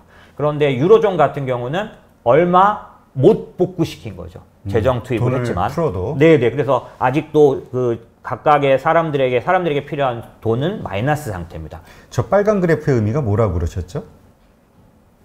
저거는 이제 인컴 쇼크를 받은 거고요. 인컴이 저만큼 마이너스 상태가 난 겁니다. 코로나 때문에 일을 안 해서 부족한 돈이죠. 그러니까 아까 제가 구멍을 메꿔야 된다고 말했을 때 유로존 전체가 미국하고 포함해서 전 세계가 한 27조 정도 빵꾸가 났다고 계산이 되는데 유로존의 빵꾸 난 금액입니다. 그런데 저 옆에 파란색은 뭐냐면 걔를 재정 정책을 통해서 메꿨기 때문에 저만큼은 줄어든 거죠. 근데 미국은 거꾸로 플러스 나버린 거죠. 그러네요. 네, 파란 부분이 부족분이에요. 결과적인 부족분인데 저만큼 부족하게는 메꿨는데 미국은 아예 메꾸다 못해 넘쳐나게 만든 거죠. 그러니 저게 미국의 지금 쓴 재정 금액으로 말하면 이를테면 통화정책에서 쓴 돈도 굉장히 연준의 대차제보다 엄청 크지만 재정정책 마이너스율도 지금 20%에 육박하니까요. 그러니까 재정 부채 부분도요. 이거는 대공황 이후로 최대입니다. 그러다 보니까 그렇게 많이 쏟아부어서 결국에 지금은 성공적인 걸로는 분명히 보이고 있는 거죠. 네, 그렇군요. 저 위에 그래프는 어떤 걸 얘기하는 거예요? 효과를 나타내는 거고요. 돈을 쏟아부었을 때 그게 가져온 구체적으로 효과적으로 그게 사용됐느냐를 말하는데 위에 있는 미국 같은 경우는 아주 효과적으로 결과를 가져왔다. 그러니까 말하자면 이겁니다. 돈이 투입됐을 때 정말로 소비로 가게 했느냐. 이 통화정책이 이전에 10년 동안 했을 때 약간 효율적이지 못하다고 연준이 평가하는 이유가 뭐냐면 일부를 연준이 풀면 그게 실제 필요한 사람에게 얼만큼 가느냐를 따져봤더니 사람들이 요번에도 재난지원금을 주면 어디다 쓸래요? 그 설문조사했더니 미국 같은 경우는 2배를 풀어야 그러니까 2불을 풀어야 1불이 소비로 가더라는 거죠. 1불은 주식 투자하거나. 그러니까 투자를 많이 했다고. 네네네. 그렇기 때문에 미국은 아예 그걸 계산을 해서 2불을 풀어버린 거죠. 그래서 1불이 소비로 제대로 간 겁니다. 그러니까 다른 데들은 100%를 못 갔기 때문에 돈을 풀었지만 소비의 70%만 사용됐다면 미국은 아예 더 풀어버려서 100%가 소비에 사용돼서 소비 지표가 좋게 만들어졌다라는 거죠. 네, 이건 사실 그 기축 통화국이기 때문에 그렇습니다. 얻을 수 있는 효과 아닌가요? 그렇습니다. 네. 사실은 제가 전제를 처음에 시작할 때 재정정책 시대라고 말씀을 드렸지만 재정정책은 기축 통화국이 가장 기본적으로 채택할 수 있는 제도고 사실은 채택조차도 못할 국가들도 있을 수 있는 제도다라고 네. 보여지긴 합니다. 사실 그 국가별로 그것도 되게 빈부격차가 이번에 네. 양극화가 정말 심해진다 네. 뭐 이런 얘기가 있더라고요. 데이터 보여드릴 건데요. 네. 제가 생각하기에는 그래서 저희가 만약에 무슨 전 세계 어떤 부나 이런 걸 조사하는 모임이라면 그게 의미가 있겠지만 저희는 그게 아니라 투자 때문에 얘기를 하고 있는 거니까 그러면 재정정책이 마치 대세인 것처럼 모두에게 해당되는 것처럼 왜 얘기하느냐 라고 생각하실 수 있는데 저희는 재정정책이 제대로 효과를 발휘한 국가를 찾아서 거기를 투자해야 될 입장인 거죠. 그래서 전 세계의 돈, 한국의 돈만이 아니라 전 세계의 그 개인들의 투자가 미국 나스닥으로 쏠리는 건가요? 맞습니다. 지금은 현재까지는 당연히 주도적인 테크 기업이 있다는 것도 있지만 향후 이제 재정 정책이 시간을 더해감에 따라 지금 제가 보여드린 이 평가서, 이 점수 네. 이걸 보고 투자자는 굳이 모국에 매일 게 아니라 그 성공적인 나라들에 비율적으로 넣어야지 되는. 그래서 뒤에 말씀드리겠지만 제가 오늘 포트폴리오 말씀을 드릴 때는 과거 10년 동안에는 어땠냐면 하나였습니다. 글로벌이. 왜냐하면 통화정책이 하나였기 때문에. 그런데 이제 재정정책이 중심이 되는 시대가 오면 이제는 필수적으로 필요한 게 지역적 분산. 그러니까 한 나라만 투자할 수 없는. 그래서 포트폴리오 다각화라고 말하는 부분과 로컬 지역 분산이 상당히 이제 과거 어느 때보다 중요해지는 그런 시기로 간다. 이것도 사실 제가 시간이 아직 촉박하진 않습니다. 하지만 저희가 한 번 더 생각하고 자꾸 따져봐야 될 문제인 게 이전에는 미국을 투자하는 것만으로 충분했거나 아니면 뭔가 그 연준의 정책을 따라가는 걸로 충분했다면 지금은 다른 분산들이 일어나고 있어요. 예를 들면 제가 저희 하우스에서 최근에 이제 중국 채권 투자를 좀 했는데, 그러니까 이제 준비해가지고 포트폴리오 내놓고 투자를 하는데 중국 채권은 전 세계 채권하고 다르게 움직입니다. 되게 그 세계 돈이 채권으로 몰린다면서요? 네, 그러기도 하지만은 금리나 이런 그 환경이 완전 달라서요. 예를 들면 지금 조금 이따 말씀드리겠지만 지금은 명목 채권에 투자할 수 없는 시기거든요. 이렇게 저렇게 이유를 말씀드릴 수 있는데 단 유일하게 중국에는 명목 채권에 투자할 수 있습니다. 일단 금리 자체가 높으니까. 네, 그렇습니다. 근데 아까 조금 전 그래프 한번 좀 보여주실래요, 장표? 네. 그러니까 지금 미국의 격차가 네네. 지금 얘가 좌측에서 그 네 번째 네네. 미국의 격차가 이렇게 좁혀졌기 때문에 네. 투자할 만한 가치가 있다라고 평가하는 건데 네. 미국보다 상황이 더 좋은 건 사실 중국이고 네. 중국 다음이 오스트레일리아 네. 맞죠? 네, 맞습니다. 오스트레일리아, 그 다음에 한국 네네. 이거잖아요. 맞습니다. 이 4개국이 사실은 되게 좋은 거죠. 세계가. 맞습니다. 지금 그래서 시장도 그렇게 전형적으로 나타나고 있습니다. 저희가 지금 어제 하루 이틀 흔들렸지 실제로 이번 주 월요일부터 지금 상당히 우리를 움직였던 건 한국이 제일 투자하기 좋대더라. 이러면서 왜냐하면 삼성전자가 메모리 막 이런 거 따오고 막 이렇게 하면서 비메모리죠. 막 이렇게 하면서 그랬던 거 아닙니까? 실제로 지금 이 단순하게 9월달 바로 하루 이틀 사이에 우리 느낌만 그렇지 지금 9월달 이후 성적만 딱 보면 한국이 1등입니다. 지금 하루 이틀 내려온 게 있어서 그렇지. 그래서 우리 주식시장이 견조하게 움직이는 그 이유를 단지 우리 개인들의 어떤 매수세라고 봤는데 네네네. 사실은 그 이면에는 이러한 어떤 실질적인 실물경제 데이터가 그 환경이 뒷받침이 될 수도 있는 거라고 봐야겠네요. 맞습니다. 여기서 저희가 주의해야 될 게 저희는 본국이니까 어떤 게 맞냐면 정부가 발표하는 경제 데이터를 뭐라고 해야 되나, 자뻑처럼 이렇게 볼 수 있는 거는 맞습니다. 또 그리고 정부가 뭐 언제나 뭐랄까 페어한 발표만 하진 않을 수도 있는데요. 너무 또 그쪽으로 보면은 지금 말씀드린 이런 재정 정책의 아직까지는 성공적인 평가에 대해서 너무 폄하할 수 있다라는 거고 저처럼 재정 정책의 성적으로 시장을 바라봤더니 그런 면에서 한국은 우수하다 현재.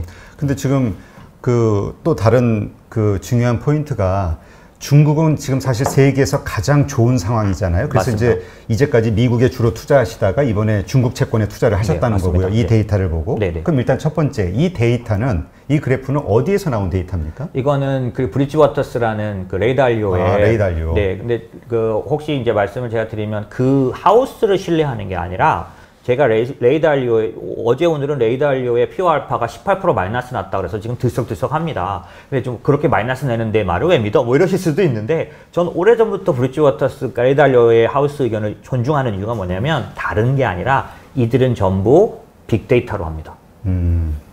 과거에 제가 존중하는 수많은 구루들이 있어요. 그 투자에 있어서 그분들은 정말로 그 어느 분야에 대해서 좋은 인사이트를 주십니다.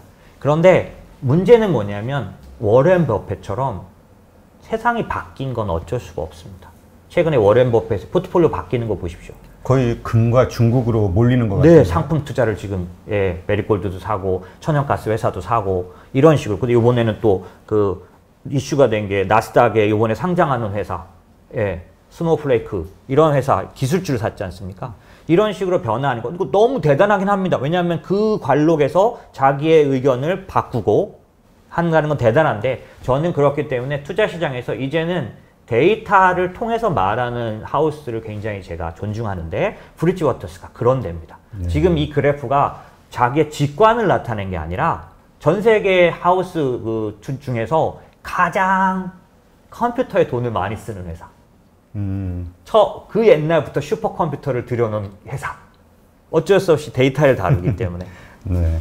그래서 지금 사실 우리가 이렇게 제가 중국 쪽에 대한 컨텐츠를 올리거나 그러면은 네. 그런 의견을 가지신 분들이 많아요. 중국 지금 망하고 있는, 다 망했는데 그렇죠. 왜 중국에 대한 그렇죠. 그 긍정적인 이야기를 그렇죠. 하느냐 이런 네. 얘기를 하시는데 그러실 수 실상은 네.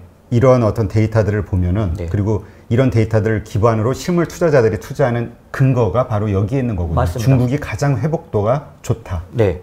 그러니까 사실은 중국을 투자할 때 당연히 주의해야 될 거는 지금 미중 무역 분쟁 중이고 뭐 화웨이 제재라든지 틱톡 제재라든지 이런 식으로 한 방에 당할 수밖에 없는 부분이 있는데 하지만 그럼에도 불구하고 투자의 저력이나 포텐셜이 없는 건 전혀 아니라서 저희들도 그런 걸 피해서 그러니까 포트폴리오를 쓴다면 그런 것들을 쓰고 있는 거죠. 네. 네. 아 이거 영상 나가면 또 8.15 머니톡 친중 역시 중국몽을 꿈꾸고 있어. 이것도 댓글 달리겠네요. 저도 사실은 그런 부분에 대해서는 굉장히 주의합니다. 왜냐하면 일정 부분 맞으신 의견이시고요. 다만 저는 어떤 거냐면 투자를 할 때는 그 투자에서 존중해야 될 부분들은 데이터 관련된 부분들이 좀 있다라고 보는 거고요. 네. 예. 아니, 그러니까 요거 말 나온 김에 이제 좀 우리 시청자분들께 말씀을 드리면은 제가 중국 쪽에 대해서 낙관적인 의견을 가지신 분을 초대해서 이야기를 듣는 게 아니라 그냥 무작위로 경제 전문가분을 초대해서 이야기를 듣다 보면은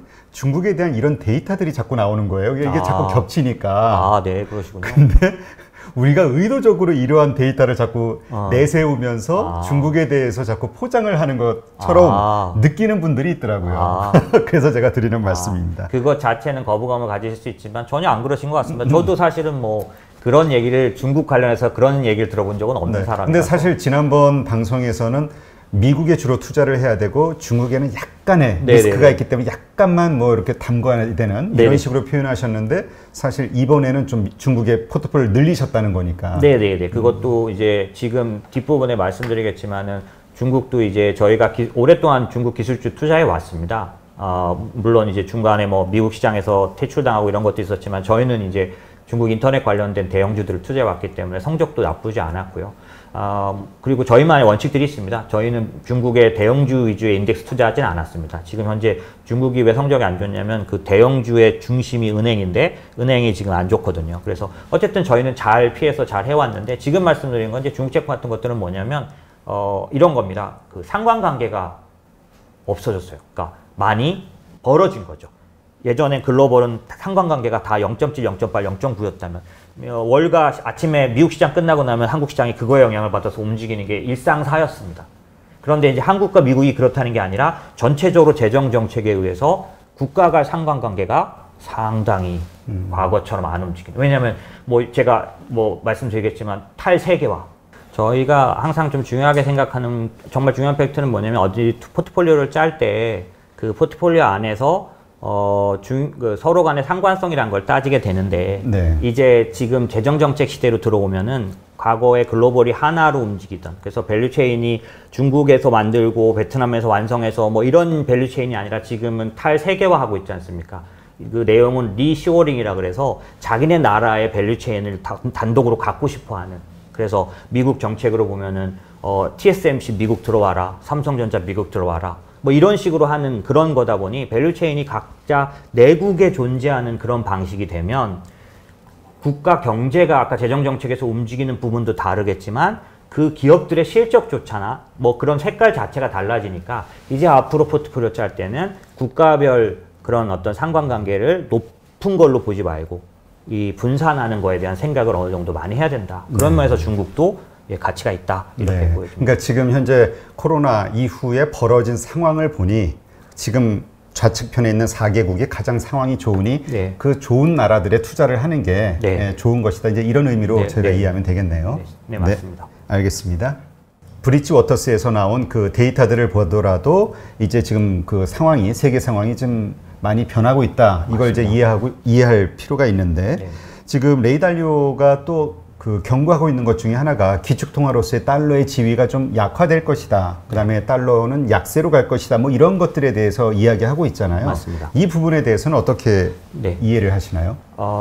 좀 오래전부터 경고해 온 상황이고요. 사실은 저희들한테 더 가까운 거는 우리한테 영향력을 주는 레이 달리오도 그렇지만은 스티븐 노치라고 예일대 현재 교수일 겁니다. 근데 이제 그 분이 불과 몇 달, 한 3-4달 전에 앞으로 향후 1년 안에 달러 가치 35% 이상 하락한다. 네, 그런 얘기 아주 쇼킹했죠. 네. 그런 얘기를 했기 때문에 뭐 레이 달리오 의견이나 이런 부분들이 같이 좀 의미를 얻어가는 건데요.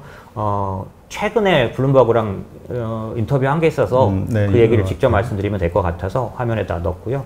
보시면 이제 이 인터뷰를 통해서 레이 달리오는 왜 그러면 달러의 위기가 왔다고 보느냐 이렇게 물어봤더니 2가지로 얘기했습니다. 하나는 진화론적 과정의 문제로서 이게 국가별로 쇠퇴와 그러니까 번영과 쇠퇴가 반복되는 그런 진화론적 흐름 안에서 강대국에 이제 강대국이었던 미국이 마감을 해가는 그런 시작이 있다라는 거고, 두 번째는 달러를 포함한, 예를 들면 요즘 이제 미국이 재정 정책을 많이 썼던 부분이 있으니 당연히 또 트럼프가 워낙 좀 부양책을 쓰니까 국채 발행이 정말 많았습니다. 작년도에 사실은 기술적으로는 민주당이 그 예산안을 양보를 해줘서 이제 막 국채 발행할 수 있게 됐거든요. 발표 나는 작년 8월부터 그냥 막 찍었어요. 근데 어쨌든 그렇게 많이 찍었는데도 그거를 많이 찍으면 금리가 인상되는 요인인데, 금리가 올라가야 되는데 올라가지 않고 현재 지금 미국 10년물이 6%대 7%대 있을 정도로 그렇게 됐다는 얘기는 그 많은 양이 어딘가 잘 소화됐다는 얘기인데, 그게 코로나 때는 당연히 달러의 위치가 높고 그 다음에 위기 국면이니까 미국 국채가 인기가 있었겠죠. 하지만 지금에 와서는 달러 가치가 좀 인덱스가 92까지 지금 와 있고 이러니까 당연히 지금도 국채가 잘 소화되겠느냐라고 본다면 현재는 약간 잘 안 팔렸어요 했다가 팔렸어요 이러고 있는 상황입니다, 최근에. 근데 레이 달리오는 뭘 지적했냐면, 만약의 경우 달러의 위치가 쇠락하면서 미국 국채를 갖고 있는 전 세계 투자자들이 미국 내 투자자를 포함해서 그 국채를 꺼리게 된다면, 혹은 팔고 싶어진다면, 저기 부의 저장수단이라는 게 그런 의미인데, 걔가 가지는 장기적인 투자 가치라는 것들이 없어져 버린다고, 이게 달러 가치 하락과 같은 얘기입니다. 그렇죠. 그렇게 된다면 이 문제는 상당히 큰 문제일 거다라고 얘기를 했어요. 근데 이제 그렇다고 하지만 결론적으로 뭐냐면 1-2년에 일어날 일은 아니다라는 얘기를 했고요. 네. 그런 면에서 앞에 이제 진화론적 과정이라는 게, 요 얘기는 한번 보셔도 좋을 것 같은데요. 이게 제가 브리지워터스가 항상 데이터로 일을 한다라고 말씀을 드렸는데, 좋아하는 부분들이 이런 겁니다. 지금까지 그 전 세계 기축통화국이면서 패권 국가였던 나라들을 흥망성쇠를 숫자로 다 계산해 놓은 겁니다. 네. 점수는 1번부터 8번까지 점수를 다 매긴 거고요. 이 표는 이제 기회 되시면 좀 자세히 보시면 왼쪽에 이제 빨간 선이 높아졌다가 내려오는데 저게 차이나입니다. 15세기에는 중국의 시대였습니다. 네. 예, 그 다음에 살색 같은 오렌지 색깔이 올라가는데 네덜란드입니다. 17세기 네덜란드가 패권 국가였습니다. 그 다음에 올라간 색깔은 당연히 영국입니다. 예, 까만색일 거고요. 그 다음에 패권 국가, 파란색이 밑에서부터 강하게 올라가죠. 네. 저게 미국입니다. 중요한 건 뭐냐면 꺾였다는 거죠. 그러네요. 꺾이고 지금 중국이 아주 강하게 치고 올라가는. 아주 빨간색이 올라오면서, 다만 얘가 로그화 할 때 기간 자체가 1500년부터 2000년을 한꺼번에 나타내는 거니까 조 틈이 짧아 보여도 간단히 1년은 아닙니다. 그렇죠. 네, 브리지워터스 계산으로는 현재는 점점 좁혀지고는 있는데 한 몇 달 전에는 30년 정도로 봤었는데요. 네. 근데 지금은 더 가까워진 것 같습니다. 그래서 어쨌든 중요한 건 지금 중국이 언제 1위가 되느냐 이게 아니고요. 지금 얘기의 초점은 미국이 꺾였다. 그죠? 그래서 중국이 다시 올라오게 되면 사실은 다음 패권 국가는, 지금 저희가 달러 얘기를 하고 있으니까요. 달러 얘기의 입장에서 보면은 이 얘기를 또 안 볼 수 없는데, 중국의 디지털 위안화. 네. 예, 이 부분이 또 다른 화두가 되면서 중국의 국제 통화 위치를 찾기 위한 그런 노력 중에서 위안화를 디지털 통화로 그리고 발행하는, 먼저 이제 선점했는데 아주 잘 진행이 되고 있어서, 이게 잘 진행되고 있다는 거 어떻게 알 수 있냐면요. 아베가 우리도 하겠다고 선언한 겁니다. 아, 언제요? 한 2-3달 됐습니다. 아, 최근이네요. 네네. 왜냐하면은 일본은 어떤 통화국가냐면, 지금 기축통화국들 중에서 사실은 일본은 스스로 2위 국가를 늘 자처해왔던 달러 다음이라고 해왔던 데인데 만약에 디지털 위안화가 더 위치를 갖게 되면서 자기들의 지위가 완전히 탈락될 걸 두려워해서 자기들도 디지털 통화 발행하겠다 선언했거든요. 그래서 이런 것들이 전체적으로 디지털 통화에 의한 시대에 있어서 달러의 위치가 과연 어떻게 될 거냐의 문제를 함께 가져가고 있고요. 좀 전에 말씀드렸던 그러니까 미국의 패권 국가를 놓쳐가는 이 부분들은 여러 가지 면에서 나타나고 있는데, 특별히 제가 지난번에 지적해 드렸는지 모르겠는데, 미국 달러로 결제되는 결제 통화 비중이 지금 70%대 좀 초반 정도 돼 있는데요. 예전에는 이게 90%도 됐었기 때문에 상당 부분 내려와 있다는 걸 알 수가 있고, 또 하나는 최근에 있었던 그 페트로 위안. 이 문제도 지금까지 역사상 원유를 달러 외의 통화로 결제해 본 적은 사실 우리가 아는 한 잘 없었던. 달러는 페트로 달러인 거죠. 그렇죠. 달러로만 원유 살 수 있는 걸로 생각했는데. 페트로 위안이 등장했다는 사실만 봐도 이미 기축통화국으로서 위치는 상당 부분 흔들리고 있다. 특히 가장 큰 파워는 뭐냐면 소비시장인데요. 왜냐하면 결제가 돼야지 통화는 중요하니까. 미국의 소비시장 크기와 중국의 소비시장 크기가 같아졌다는 게 문제입니다.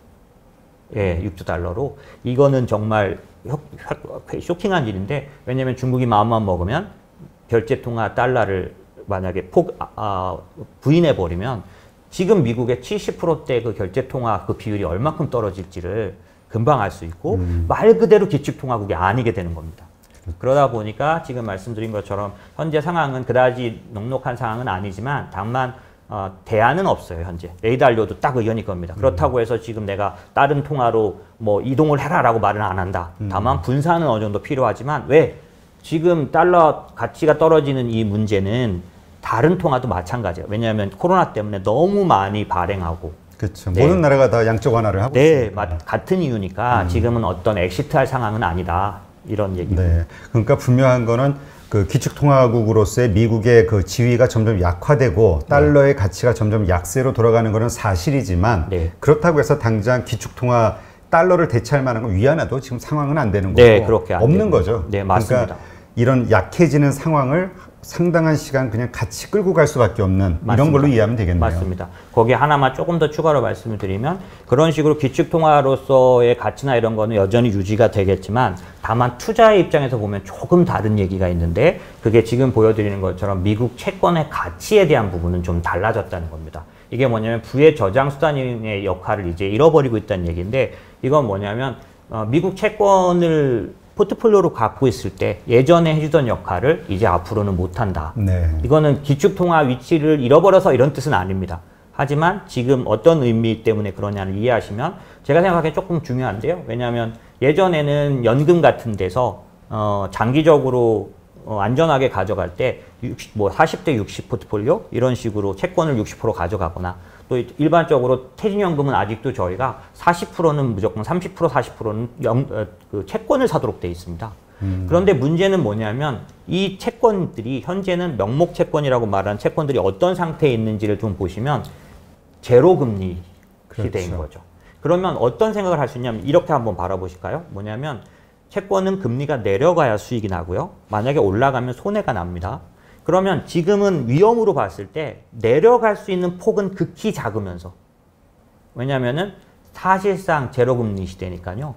내려갈 수 있는 그런 폭은 작으면서 올라갈 수 있는 상황은 훨씬 더 큰데요. 왜 그러냐면 사실 경기가 우리가 바라는 대로 경기가 살아나면요. 금리가 올라가는 건 자연스러운 현상이에요. 그렇죠. 그거를 강제로 어느 정도 그래도 어느 정도 정말 성장할 때까지 막아달라는 게 YCC죠. 일드 커브를 컨트롤 해달라는 거니까, 그렇게 해서 일본은행처럼 어떤 정도 할 수는 있지만 연준이 왜 YCC 자꾸 부인하냐면 일본에서 효과가 그렇게 높지 않았다는 얘기고, 어쨌든 그럴 정도로 자연스러운 현상은 뭐냐? 경기 좋아지면 금리 올라간다. 그러면 확률적으로 봤을 때 내려가서 지금 저희가 계산을 해보니까 3년 동안 금리가 제로로 떨어지면, 지금 제로가 아니니까 제로로 떨어지면 7% 내게 돼 있어요. 3년 동안. 그런데 만약에 올라가서 정상적인 그런 그 금리까지 올라가게 되면, 실제 금리가 플러스가 나게 되면 20% 손해 봅니다. 그러니까 이게 비교해 봤을 때 비대칭적인 거예요. 갖고 있을 때 이익 날 확률보다는 손해 날 확률이 높으니까 명목 채권은 이제 그 가치를 잃어버렸다라는 거고, 다음번에 포트폴리오 때 그래서 금도 말씀을 드리겠지만 지금 채권에 대해서 말씀드리는 건 한참 희한한 일들은 저 아래 그래프 보시면 요번에 코로나 때 그 일본하고 그 유로화 채권은 채권 역할을 못 해버렸습니다. 원래 채권이라는 게 어려워지면 올라가가지고 걔가 이 자산 가치를 보존해 줘야 되지 않습니까? 안전한 효과가 있어야 되잖아요. 그런데 그 효과를 이번에 전혀 하지 못했습니다.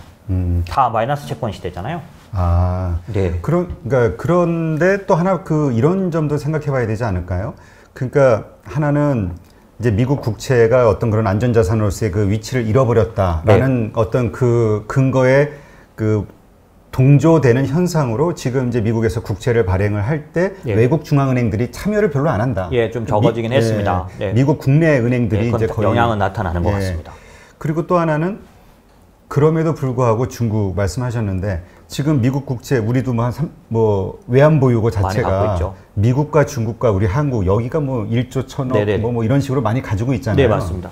그러니까 달러 가치가 그렇다고 이게 그냥 방관하기에는 네. 그러기에는 우리도 피해가 크잖아요. 맞습니다. 그렇기 때문에 사실은 예전 한국은행 총재 김중수 총재라는 분이요. 네. 금 샀다가 지금까지 욕먹었었거든요. 요번에 작년도 금 올라오기 전까지는 왜 국가돈 갖다 저짓하느냐 이랬었는데요. 그런 것처럼 지금 사실 안 보이게 지금 금값이 2,000불을 갔던 이유 중에 5가지 정도 중에 하나는 중앙은행들이 계속 사고 있습니다. 그러니까 지금 어디 제가 전에 데이터를 보니까 중국과 일본, 한국 정도만 그 달러 국채 네. 보유 비중이 막 몇십, 70, 80% 뭐 이상 이렇게 되고 다른 나라들은 전부 금보유 비중이 그 정도 비율을 가지고 있더라고요. 유럽 국가들 보니까. 그럴 정도인 겁니다. 그래서 사실은 뭐 어느 쪽이 잘했다. 지금 아직 미국 국채가 그렇게 위험해진 것까지는 아닙니다. 다만 이제 저희는 개인 투자자니까요. 그런 국가들이 가진 국가들만의 어떤 그런 연기금이 연기금스럽게 운영해야지 너무 개인 투자자처럼 하면 안 되지 않겠습니까? 우리를 살려줘야 될 때는 살려줘야죠. 근데 그런 게 아닌 우리들 입장에서는 채권이 채권으로서 역할을 못할 때는 우리가 돌아봐야 될 게 뭐냐면 내 연금에, 내 퇴직연금에 그냥 옛날처럼 그냥 아무 생각 없이 채권을 놔둬야 되겠는가. 갖고 있으면 그냥 마이너스가 자꾸 나는데. 그러면 지금 말씀드리는 이런 채권의 마이너스는 모든 채권에서 그러냐? 그게 아니라 저희가 안전하다고 하면 국채 기반 아니겠습니까? 한국에서도 국고채 그렇죠. 말하는 네. 거죠. 그런데 국고채 중에서도 말씀드린 거 이제 채권을 고르실 때는 길면 안 됩니다. 어찌됐든 뭘 고르시든지 간에 초단기 채권, 그러니까 펀드든지 ETF든지. 요즘 저희가 ETF, 이제 초단기 통한채 ETF 같은 거 추천 많이 드리는데 얘는 듀레이션이, 제가 아까 긴 거 얘기할 때 듀레이션이 0.2 이런 정도밖에 안 되니까요. 0.2면은? 1년도 안 되는 거죠. 그렇죠. 네네네. 1이 1년을 표시하는. 네, 맞습니다. 네. 뭐 겨우 한 3, 4개월밖에 안 되는 거네요. 그런 아주 초단기 채권들로 이루어진 ETF들 보수도 0.09니까요. 너무 싸고 이런 것들로 여러분의 연금이나 퇴직연금에는 채워 놓으시는 게, 왜냐하면 사실은 우리는 뭐 거창한 그런 연기금이 아니지 않습니까? 저희는 그냥 실질적인 것으로 움직여야 되는데 이 채권의 금리 변동이 단기적이라면 뭐 그렇게까지 대응하겠습니까? 연금인데. 근데 지금 저희가 AIT 얘기하고 지금 좀 전에 연준의 FOMC 얘기가 이게 최소 2, 3년짜리 얘기를 저희가 지금 하고 있지 않습니까? 네. 이 장세가 2, 3년이 간다는 얘기니까 그럴 것 같으면 저희가 들고 있는 저희 개인 자산들의 채권은 한번 점검해 봐야 된다. 이런 생각을 할 수 있겠습니다. 근데 마이너스 금리 시대에 그런 식으로 채권 투자를 하는 게 적합한 건가요? 오히려 그 위험 자산인 주식에 투자를 해야 네. 이게 상승률이라든가 이런 거 뭐 수익이 나지 않는가 이런 질문하시는 분도 있거든요. 당연히 저는 그렇게 생각합니다. 왜냐하면 이제 리스크 프리미엄이라 그래서 주식을 투자했을 때 그런 지불할 수 있는 위험이나 이런 걸 따지는 건데, 당연히 지금처럼 실질금리 마이너스 시대에는 주식의 역할이 훨씬 더 올라갔고, 말씀 주신 대로 내가 만약에 포트폴리오를 짠다면 당연히 채권으로서 뭔가 덜 손해날 수 있는 채권을 보유하는 그런 방식보다는 오히려 그 주식을 통해서 오히려 어떤 수익률을 낼 수 있는 걸 찾는 게 맞는데, 제가 말씀드린 건 뭐냐면 어쩔 수 없이 가져가는 자산들이 있습니다. 아, 약간 현금성 자산. 네네. 그리고 그 퇴직연금 같은 거는 규정적으로 아예 30% 이상 채권으로 갖고 있게 되니까 여기서 어떤 주식형들 선택을 못 합니다. 네. 그럴 경우는 아주 만기 짧은 단초단기로 바꿔 놓으셔야 된다는 거고, 아까 말씀하신 예금과 같은 그런 부분들이 사실 조금 가장 많이 해당되겠죠. 모든 자산이 그 투자 자산일 수는 없을 테니까요. 네.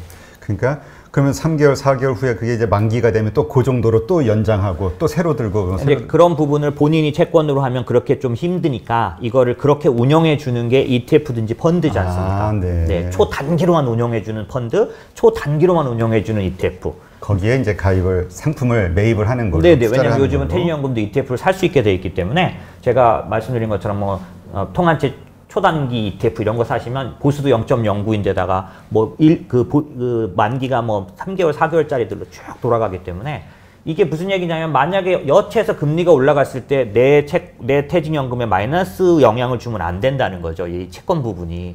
그러려면 적어도 이자가 높지는 않아도 예, 마이너스는 안 나게 하려면 초단기로 바꿔야 된다. 뭐 이런 얘기인 거죠. 그러니까 이제 전체 포트폴리오 가운데 일부분을 이제 이런 식으로. 맞습니다. 예. 네네. 그럼 나머지 부분에 대한 그 배분은 어떻게 해야 될까요? 포트폴리오를. 네, 지금 포트폴리오 말씀을 좀 드리겠습니다. 우선은 좀 전에 말씀드린 게 이제 채권 투자 리스크가 있으니 기본적으로는 부의 저장 수단이라는. 하면. 네네. 네.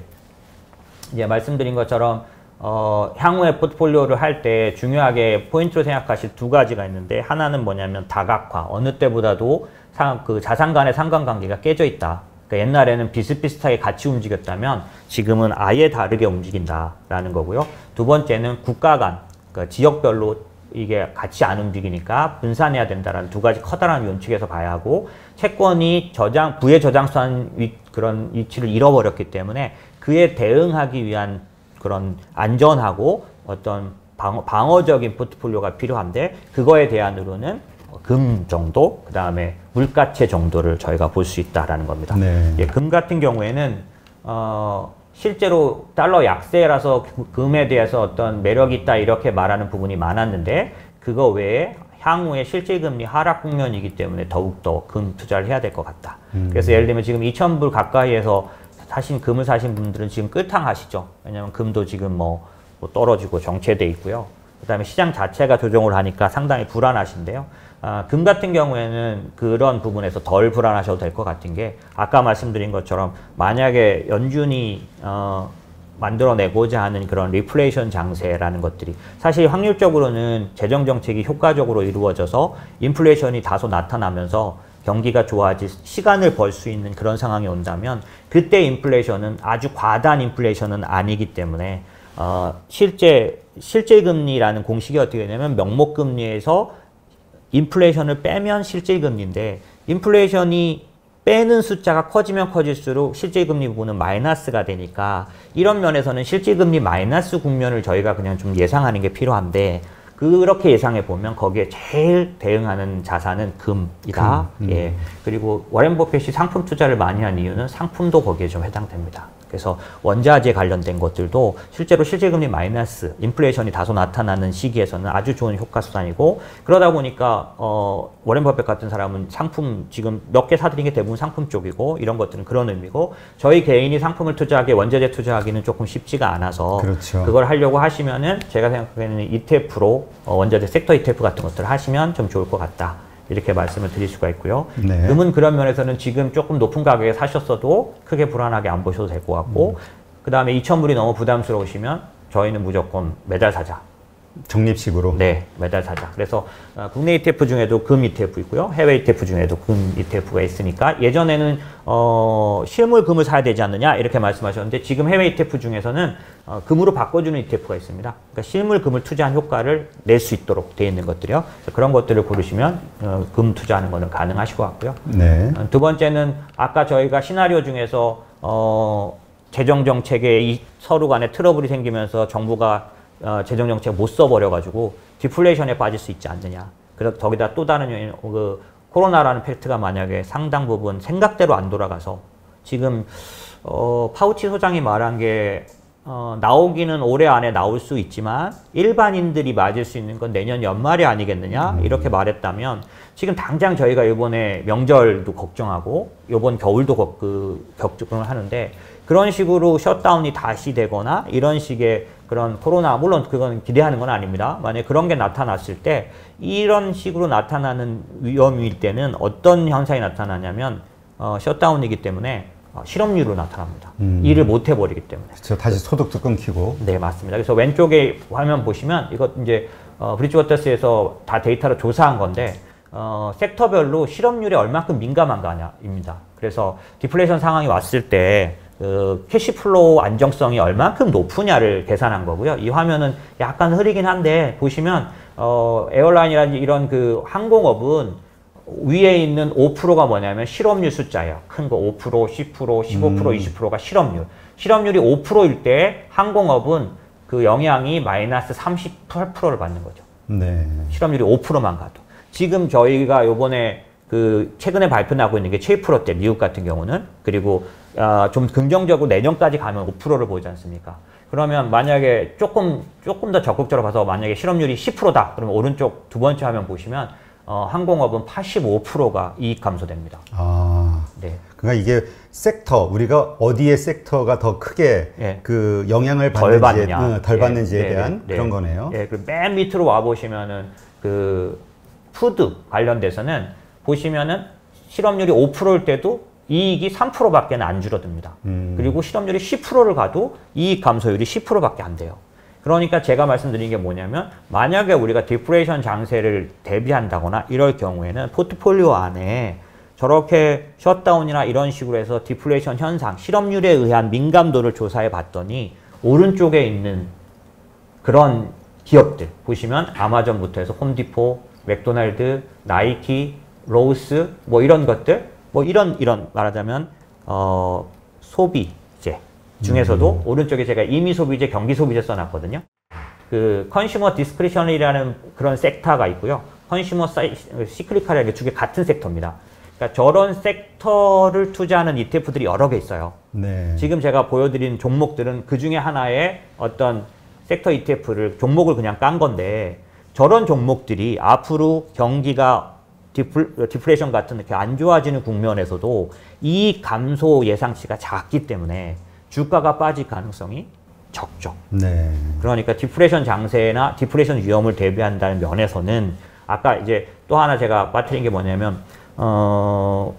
스태그플레이션이라 그래가지고 인플레이션이 높게 나타나는 때와 디플레이션이라 그래서 인플레이션이 아주 안 나타나는 이런 때에 공통적으로 방어적인 자산은 뭐가 있느냐라고 조사를 했는데 금이더라고요. 아. 네. 그래서 지금 금이 어떻게든 올라가는 그런 부분이 그렇고요. 만약에 디플레이션 관련된 위험을 저희가 대비한다면 저런 임의소비재 섹터 ETF 같은 것들을 투자해 놓으시면 제가 왜 그런 생각을 했냐면 지금 같은 향후에 이런 그 재정 정책으로 인해서 나타나는 장세들은 어느 때보다도 섹터 ETF, 테마 ETF 이것들을 사용하시는 게 포트폴리오를 다각화해서 가져가시는데 꽤 도움이 될 거다. 왜냐하면 지금까지는 어떤 장세였냐면 종목 하나로 충분했습니다.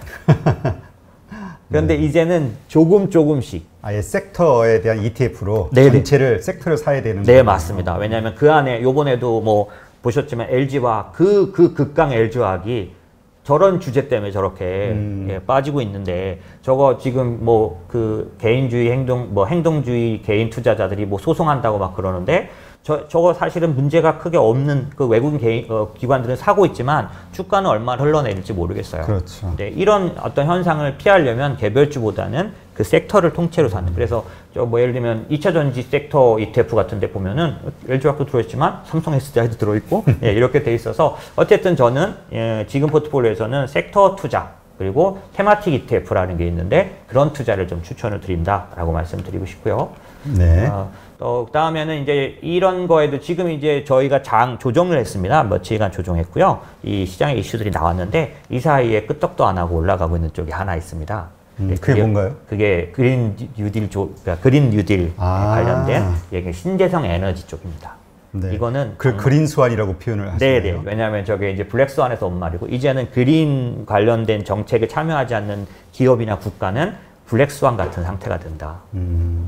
사실 우리가 그린 뉴딜이라고 하면은 보통 그 친환경, 네. 뭐 신재생 네, 뭐 이런 쪽이라고 봐야 되겠죠. 맞습니다. 그래서 네. 우리 선생님들께서도 다 관심 있으시고 알고 계시겠지만 포트폴리오에서 꼭 빼지 말고 넣어야 될. 왜냐면 만약에 바이든이 되면은 더 크겠죠. 바이든은 이제 4년간 2조를 약속했는데 중요한 조건이 있습니다. 바이 아메리카예요. 아메리카 것만 하겠다는 건데 바이든이 된다는 법이 없습니다, 지금. 그래서 그렇지만 트럼프가 되든 바이든이 되든 대세는 뭐냐면 이번에 코로나 때문에 환경이고 그다음에 신재생 에너지는 지금 유럽이나 뭐 이런 데는 RE100이라 그래서 기존의 화석 연료가 아닌 신재생 에너지를 통해서 생산한 회사 것만 부품을 사겠다라는 테슬라, 뭐 애플 다 난리들이에요. 그러니까 한국도 이제 계속 그렇게 할 수밖에 없고 참 좀 아이러니한 건 한국이 강국입니다. 이쪽 관련해서는. 그래서 저희가 한국에 있는 테마들로 충분히 살 수 있고 이런 걸 하실 때는 아까 말씀드린 대로 테마틱 ETF라는 게 있습니다. 그래서 글로벌 그 신재생 에너지, 그러니까 대표적인 게 태양광, 풍력, 수소차, 그 다음에 전기차 이런 건데 얘를 골고루 투자하는 1위 기업만 투자하는 그런 ETF를 하시면 뭐 좋아 보이고요. 그래서 이런 부분들은 빼지 않고 이거는 그러면 아까 당신이 말씀한 그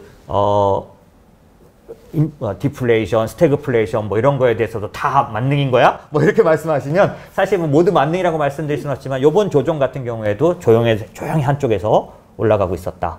예, 이 조정에 흔들리지 않았다라는 거고 기관 투자자, 개인 투자자 통틀어서 자금 유입이 뚜렷한 분야 ESG 앤드 이 신재생 에너지인데요.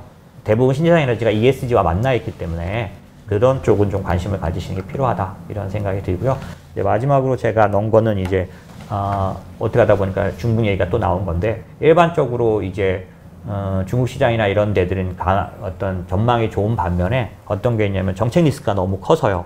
그래서 유동성 장세에 일반적으로 중국에 투자할 때는 일반적으로 중국이 아니라 일반적으로 유동성 장세에 투자하는 저의 1대 원칙은 유동성 장세라는 게 뭐냐면 아직 경기가 좋아지거나 실적이 좋아지기 전에 올라간 거기 때문에 이럴 때는 항상 지키셔야 할 첫 번째 규칙이 뭐냐? 대형주에 투자해야 됩니다.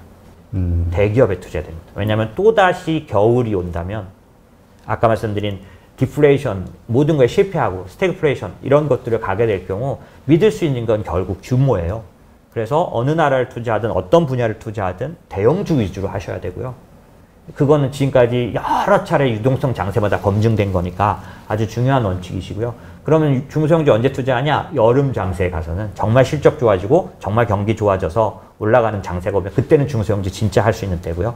그런데도 불구하고 예외인 데들이 있다. 중국입니다. 중국은 저기 이제 그래프에 넣어놓으면 중국 대형주 수익률이 제일 안 좋아요. 네. 그래서 지금 말씀드린 것처럼 미국이나 이런 모든 국가가 대형주 수익률이 좋은데 반해서 중국 대형주 수익률은 안 좋다. 그런 것처럼 기본적으로 정책 리스크와 그 다음에 대형주 위주의 그런 유동성 투자가 아닌 곳이 중국이다라는 거고요. 중국에 그래서 중국 기술주 투자는 여전히 좀 좋아 보이고 예, 그런 부분들 좀 말씀드렸습니다. 사실 중국의 대형주라고 하면 이제 보통 우리 국영기업이라고 맞습니다. 표현을 해야 되겠죠. 맞습니다. 그러니까 국영기업 그 정부 공산당 그 리스크가 있는 거라고 네, 맞습니다. 좀 봐야 되고 네. 말씀하신 대로 중국도 어떤 기술 테마주 네. 뭐 이런 하이테크 이런 네. 쪽에 좀 집중을 하는 게 낫겠네요. 맞습니다. 네. 그런 면에서 예, 약간 이제 지금 포트폴리오 짜실 때 그런 기존의 원칙대로 하시는 게 맞으신데 아닌 예외적인 얘기를 좀 드렸습니다. 네, 그렇군요. 네, 오늘 이렇게 해서 인머스트 투자자문의 장재창 대표님과 함께 지금 그 글로벌 거시경제 흐름이 어떻게 흘러가고 있고 금융시장이 어떤 식으로 지금 운영되고 있고 앞으로 어떤 상황들이 발생할지 어떤 상황이 발생하더라도 우리가 시나리오를 좀 세워놓고 거기에 대응하는 네. 그런 대응법과 관련해서 이제 말씀을 나눴습니다. 네, 상당히 좀 투자하시는데 도움이 되는 인사이트가 아닌가 이렇게 생각이 되고요. 오늘 긴 시간 이렇게 나와주셔서 네. 다시 한번 감사드립니다. 감사합니다. 네, 고맙습니다.